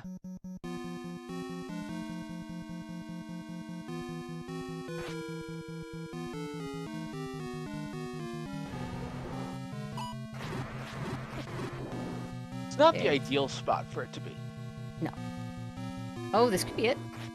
This could be it. Is it? Gonna clear the room first to see if there's a compass. Make sure that nothing drops here. I mean, it could be the compass. Compass could be there. Let's see. And it's the silvers. Okay, we got silvers. Now we can go kill Ganon. I would go to the left one room just to see if there's a shutter door. Yeah, I would too. Nightshifter gonna get the red ring now. This is not over for Nightshifter yet. I mean, yeah, this is a big 9. Still need to find Zelda. Okay, so I would up aid. Although I don't know if MetroidMst has a potion, so you might want to keep his health, and I can respect that. But I absolutely would have checked that next room. Yeah. Because if that's Zelda, then you just have the girl, you have the beast, you have the silvers. Actually, in his case, you have the boy, because right, it's he's playing Zelda, so he'll be rescuing Link.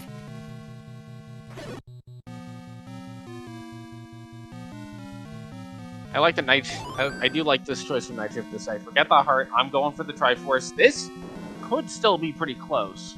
I mean, we've seen races where the player that kills Ganon first doesn't win, because Zelda is just hiding that well. Now, on the other hand, that shutter door could lock her right now. Like, this could be... Zelda could just be in the next room. And Nightshifter is going to have to go kind of the right way. Honestly, if Nightshifter takes stairs, that might cause him to spend a little bit more time finding the silvers. But could find Zelda on the way. Yeah, it's one shot. Also, Nightshifter has Magic Sword and MST does not. And he's only got 2 shots. Yeah, he's got. Yeah, this is probably my least favorite room to fight Ganon in. Yeah, and I don't think he has a potion, but it does get a little bit of a stun lock. Okay. Yeah. I mean, I think it was a couple of stun locks when Ganon changes his position in what looks like a stun lock. It's not actually a stun lock. Yeah. Every time you hit Ganon wants to teleport either to the right or the left, and it just means you've won the coin flip of which side he went to. But maybe Zelda's right here. Let's see. Or Link. Maybe Link's right here. Nope. It's just a staircase. If Zelda were in a staircase room, I guess think what? Guess what, Elsa? We have another one-off room. Oh, beautiful! There's another shutter door. It did not pop. Alright, Nightshifter's gonna find Ganon quick. Yeah, Ganon was very easy to find. So this will be good for Nightshifter. Gonna like not to try that door just yet. Oh, baby.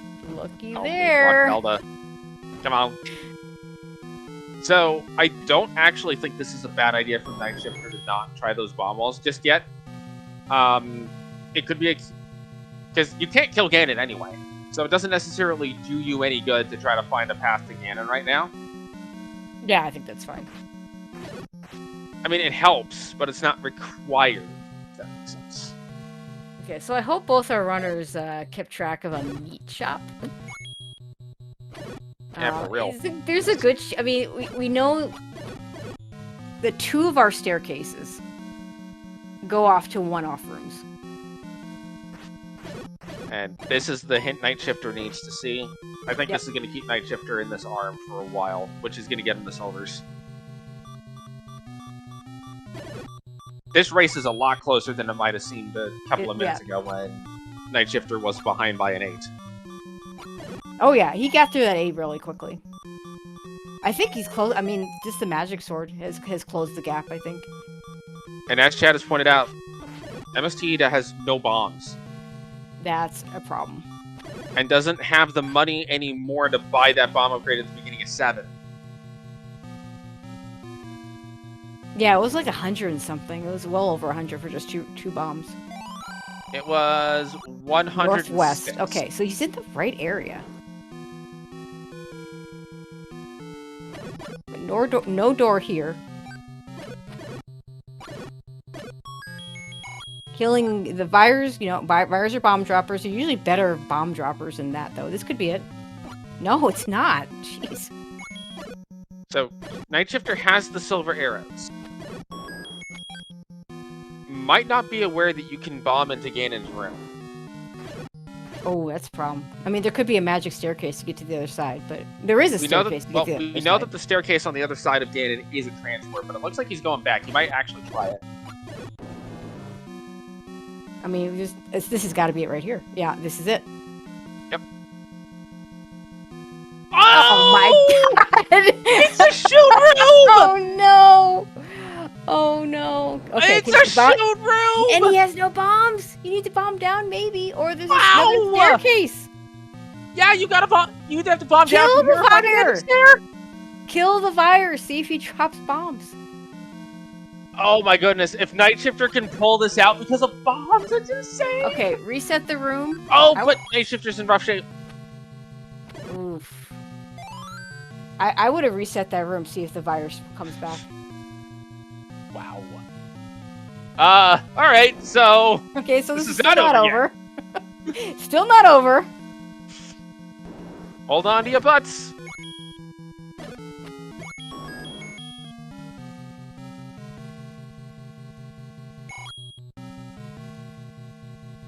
We don't know whether you can bomb down there or if there's a magic staircase or both. Like, it could be both. It doesn't have to be both. It could be neither. Wait, no, neither doesn't work. Well, something has to get you there. Okay, here we go. This could work. This could work. This should get you there because I think we saw a door to the south. Yeah, I think we've been above. Yep, there it is. Oh, there it is. Okay, for real now, you can get those GGs out in chat. MetroidMst finishing with an official race time of 1:39:56. Oh my god. Well, that was exciting. And now we way to make it exciting by putting Nightshifter looks like he's going to continue. He's close enough to the finish that I always like to see runners finish if they can.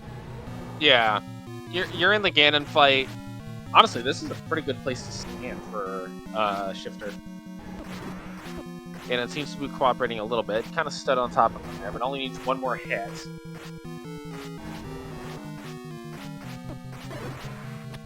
There we go. Ganon goes down.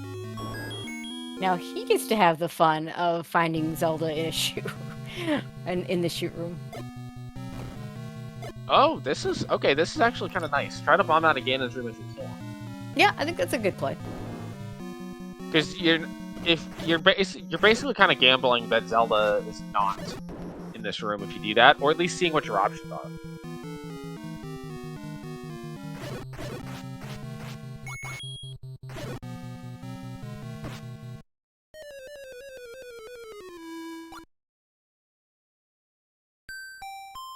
And the flute theme was Judgment Day from Final Fantasy VII.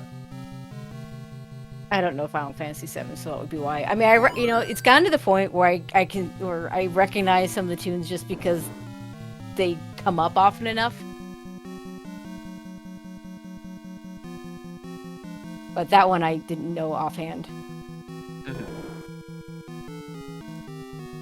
I don't know most of the Final Fantasies. Yeah, I'm a pre-7 Final Fantasy. I played a lot of 4 and a lot of 6 in particular.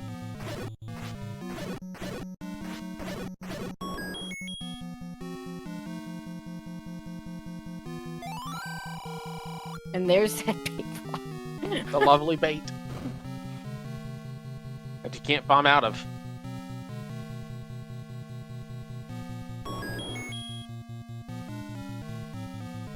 But this will put Nightshifter on the right path.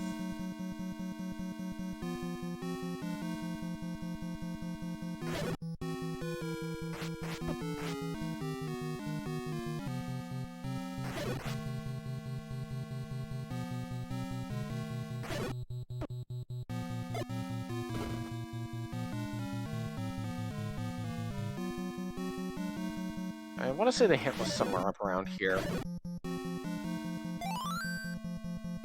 Yeah, Nightshifter with bombs. We'll find. We're probably gonna find out whether or not that wall was bombable.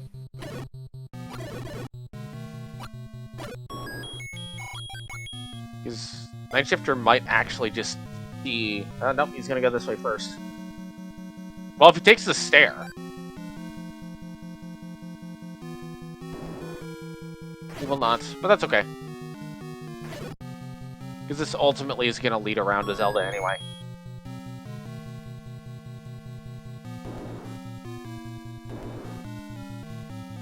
Yeah, because this door will open.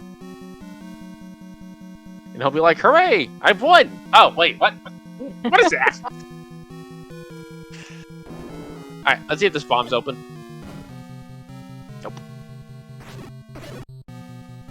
So he's probably thinking about a stair at this point.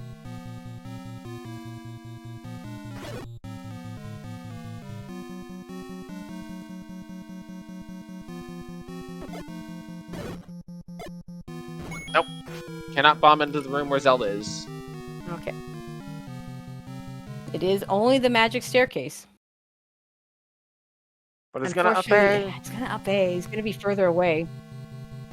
Unless he's gonna try to come into that... Well, no, you can't bomb into that either, right? I think that entire bottom is blocked by Zelda's room and an old man room. Yeah. Right. And Zelda's room, as in the room she normally is in, not the one she's actually in. Yes. Yeah, and yeah, chat mentioned you can't ever bomb into Zelda's room. If Ganon if a Ganon kill is required, that is true. If a Ganon kill is not required, then yeah, there could be lots of ways into Zelda's room. I haven't seen. I think the last time that setting has been on, or possibly I want to say 2020 Randomizer. Yeah, I think it was the last time you had. I think it was 50-50 that you had to kill Ganon. Or some of the BRs have it off. Yeah, I mean, but those are kind of different, you know. I mean, as you and I both know, some of the BRs have weird things going on, and there was another word I would have really liked to have used there, but I won't use it on. Yeah, Rick would be very unhappy if I use that on SpeedGaming. So I don't think you can turn Farfadugan into an adjective.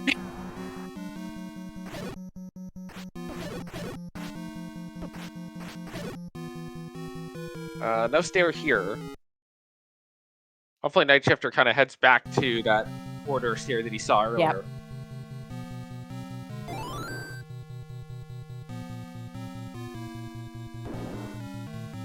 Yeah, I think there was a weekly. Several months. I think it was before the main tournament, where there was it was a 50-50 whether Ganon was required. It probably wasn't weekly, because I know there was one point where they were doing the weeklies with flags from previous tournaments. Mm. And they did include random percent.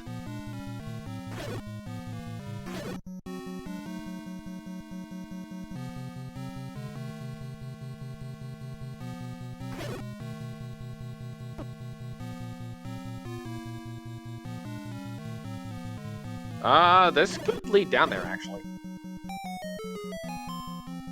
Because we've only seen one staircase, but there could be more. That's true. Nope. I think we saw this staircase. I think this gets you close. I think it's might be the room directly to the right of this one that has the staircase he needs. Yeah, there's the hint. Yes, first he's seen the hint. Or was it this one to the right here? It's definitely... He's near it. He's definitely near it. Yeah. Because I know he saw a corridor stair and elected not to take it.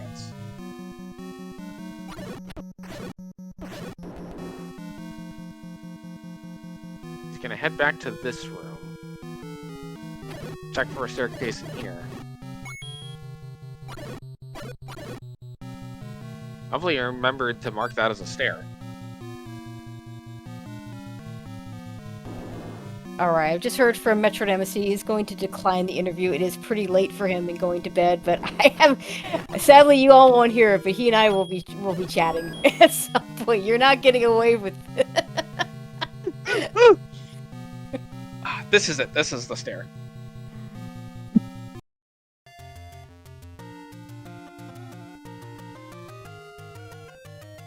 Just gotta go to the left. And there is the door. It's the shoot room. Yep. What a The pain in best- the butt. GG's Nightshifter. GG's, shy.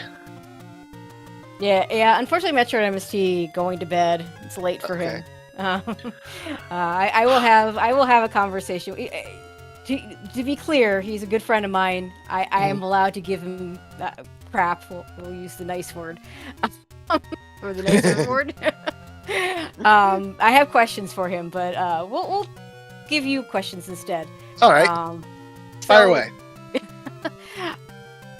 So yeah, I noticed in general just a persistence in dungeons. And sometimes it paid off, and sometimes it didn't. Even with a lot of combat block and a lot of deaths, you just kept going at it. We saw that in 5 a little bit, where there ended up being nothing required, but in 3 it really paid off. Yeah, it's the gamble I personally take. I like. There's just sometimes I like going when I get into dungeons. Especially if they're out of the way, not a lot near them. Mm-hmm. I'm a long way from start. I don't like to just run away from them. Mm-hmm. So sometimes I just dig in and just go. Mm-hmm. Now, one thing I'm going to give you a hard time with as well. Armos item. Both seeds. You could have had the wand maybe 5-10 minutes in. Game 2, you could have the any key, 5-10 minutes. You both waited for a long time to get those items. Now, MST was hoarding his keys in Game 2. Yeah, like, had 6 keys, saw the compass in level 7, elected not to go get it because it was required spending.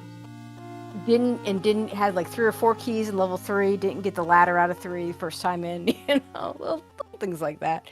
Yeah. I'm glad to see that you at least were spending your keys, and not hoarding them. Because there's how did you put? Also, I want you to say it because you had a really good way of putting it. Management versus. There is a difference between resource conservation and resource management. Yes, conservation. That was the word. When you're low on resources, resource conservation can be a good thing, like choosing not to take key doors, choosing not to take bomb walls. But when you're flush in resources or they're abundantly available, then management may become, you know what, I'm just going to choose to spend keys. I'm just going to choose to spend the bombs. I'm going to choose to ignore conserving this resource for now and go back to conserving it later if necessary. Yeah, I think you did a better job in general of that. It just occurred to me you didn't know for sure silvers were in 9 because you never. No, I 6, didn't. Yeah. I was willing to take the risk on silvers in 9 because it was either go back to 6 or where there's only 1 item, or go into 9 where there's 2. So I decided let's take the gamble, and you cannot believe how happy I was to see that hint and be like, "Oh, I am going the right way too." Yep, I bet. Oh yeah. That made me feel really good that I did not gamble on 6. Yeah, because 6 I was had the thinking book. about. Yeah, as you might have figured out. Yeah, 6 had the book. Which I think you had. I mean, you got the map out of 9 relatively quickly, so it ended up being not too big a deal. Yeah. I'm trying to think back to game 1 because that's the one you won. I'd kind of rather focus on game 1. What even happened in game 1? Game 1, I can tell you what happened. Game 1, I was going along, and I was at one point I just got super frustrated with everything, and I said, you know what? Screw it. We have white sword. We have red ring. Let's run. And that's when I just started going Triforce. Yep. Got the heart out of 7 because I was trying to get to the Triforce and found out that it was ladder blocked. Yep, that's right. And was like, oh, really? Went back to 5 and got the ladder because I knew that's what was. I knew the item in 5 was behind that Patra. I knew it and I hated it. Yeah, I don't think it's a bad thing necessarily. It's something I think you get a better feel for as you play more of these seasons. I don't think it's a bad thing to necessarily leave a dungeon because it just the combat is slow or difficult or both.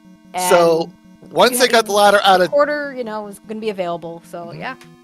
So once they got the ladder out of 5, I was like, okay, coast item, which is a heart, is right there. That put me to 10.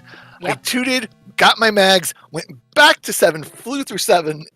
Yeah, Magic Sword's nice, isn't it? Yeah. I'm surprised I won that first one. I really am. Mm-hmm. Really, I think the thing that helped you out the most was you had the white sword for so much of that seed, whereas MST I don't think ever got it. I think they went straight to the magical sword. Yeah, he went from wood to magic. You got the white sword in 6. Yeah, sometimes 5-10 minutes in, like yeah, the sometimes white sword is less. I feel like it's a less good item in this flag set because sometimes you get it with like 8 hearts and then you're picking up magic sword like a minute later. But when you find it, it's a boon. Yeah, exactly. You found it early enough that it really did make a difference, I think. Especially given that you both left the wand at the Armo spot for as long as you did. Yeah. Not intentionally, but the way I break the world up into sections, and unfortunately Death Mountain is one of the last sections I go to if it's not one of the nearest things I start next to. So it just, take this as however you want, but some of the top players say they beeline that Armos item. Because if your opponent, in this case, it didn't matter because, well, it mattered in some sense, but like you both waited on it, so no one was getting a disadvantage from it. But those top players will tell you don't want to miss a white sword, a wand, a red ring, and any key, while your opponent has it for 20 minutes, 30 minutes before you do. So, that's just my piece of. I take it for what it is.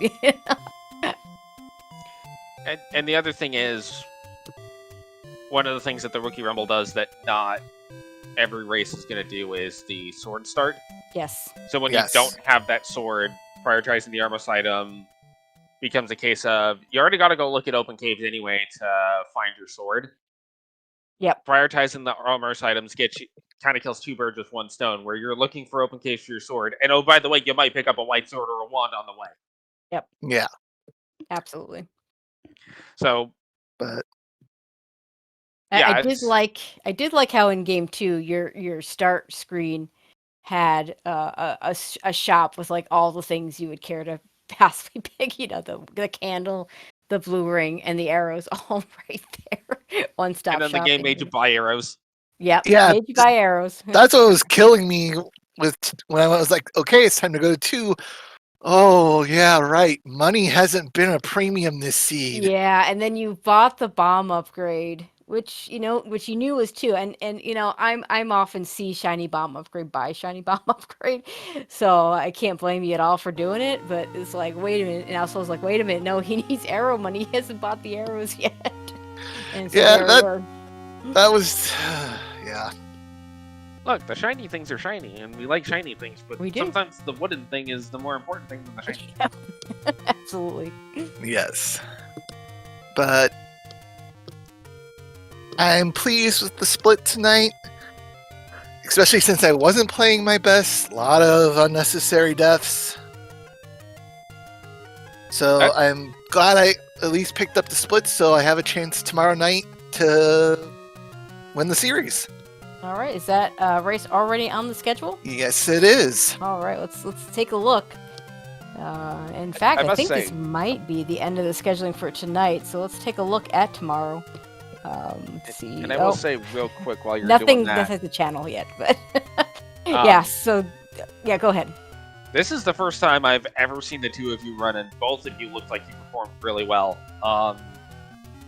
Well, there's just a couple of little things that we saw, but honestly, as a whole, here's the thing. This was my childhood game. Mm-hmm. Got an NES when I was 5, when it first came out, and Legend of Zelda was one of the first games I played religiously. I eventually got into the randomizer, and then last year I took place in the Rookie Rumble. Okay, yeah. Remember saying that last time? But what didn't do too hot that last year?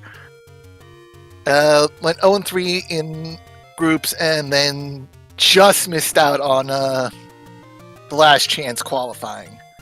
Yeah, I remember that seed. I called that seed. but in the past year, I've had a lot going on, and probably in the last couple months or two, a lot of my stressors in my life have settled down. So I'm finding I'm able to when I'm playing now, I'm a lot more focused. I'm a lot more in tune with my randomizers, what randomizer I'm playing. Okay. So I'm not surprised I'm doing better. I'm happy I'm doing better. Mm-hmm. It's just, I know tonight I played suboptimally. Glad I got the 1-1. Looking forward to tomorrow night. All right. Well, good luck to you tomorrow night. Thank you. Anything else you want to add? Either one of you want to add before we go ahead and close this out? Just thank you guys for being on call. I hope it was entertaining. It was entertaining for sure. And oh yeah, such a rude Zelda in that second seed. Yeah, that was. Yeah, the shoot room of doom. Yep. Yeah, We saw that, and we were like, all right, oh no, no, hold up. Yeah, I saw that. I saw that pop up and was like, oh yeah. And then I went through and saw it was the shit lane. Actually, I said something I can't repeat on there. I think that's a fair word. Whatever, Yep. Whichever swear word you chose to say was probably appropriate. All right, we do. Yeah, your match is at. God, I hate military time. 7:00. Yep. Eastern tomorrow night. Channel to be determined, but I know they're going to prioritize Game 3, so I would expect it to get a channel. Again, good luck to you on that one. And Thank you. That's pretty much going to do it for us. Want to thank Diesel Pilot for tracking Game 1 and Kamian Renakai for tracking Game 2. And also, it's always a pleasure to do commentary with you. Absolutely, and thank you, Tracy, for taking time out of your day to commentate what ended up being two incredibly close and good races. Yeah, they were. I mean, they had their moments, but in terms of close races, they were fun and they were good races, and I hope you all enjoyed it. But yeah, that is going to do it for us. Keep an eye out on the SG schedule to see what channels everything is on. There is nothing else on the schedule for tonight. So it will be tomorrow night before the next race comes on, and yeah, keep an eye on that schedule, and we'll see you then.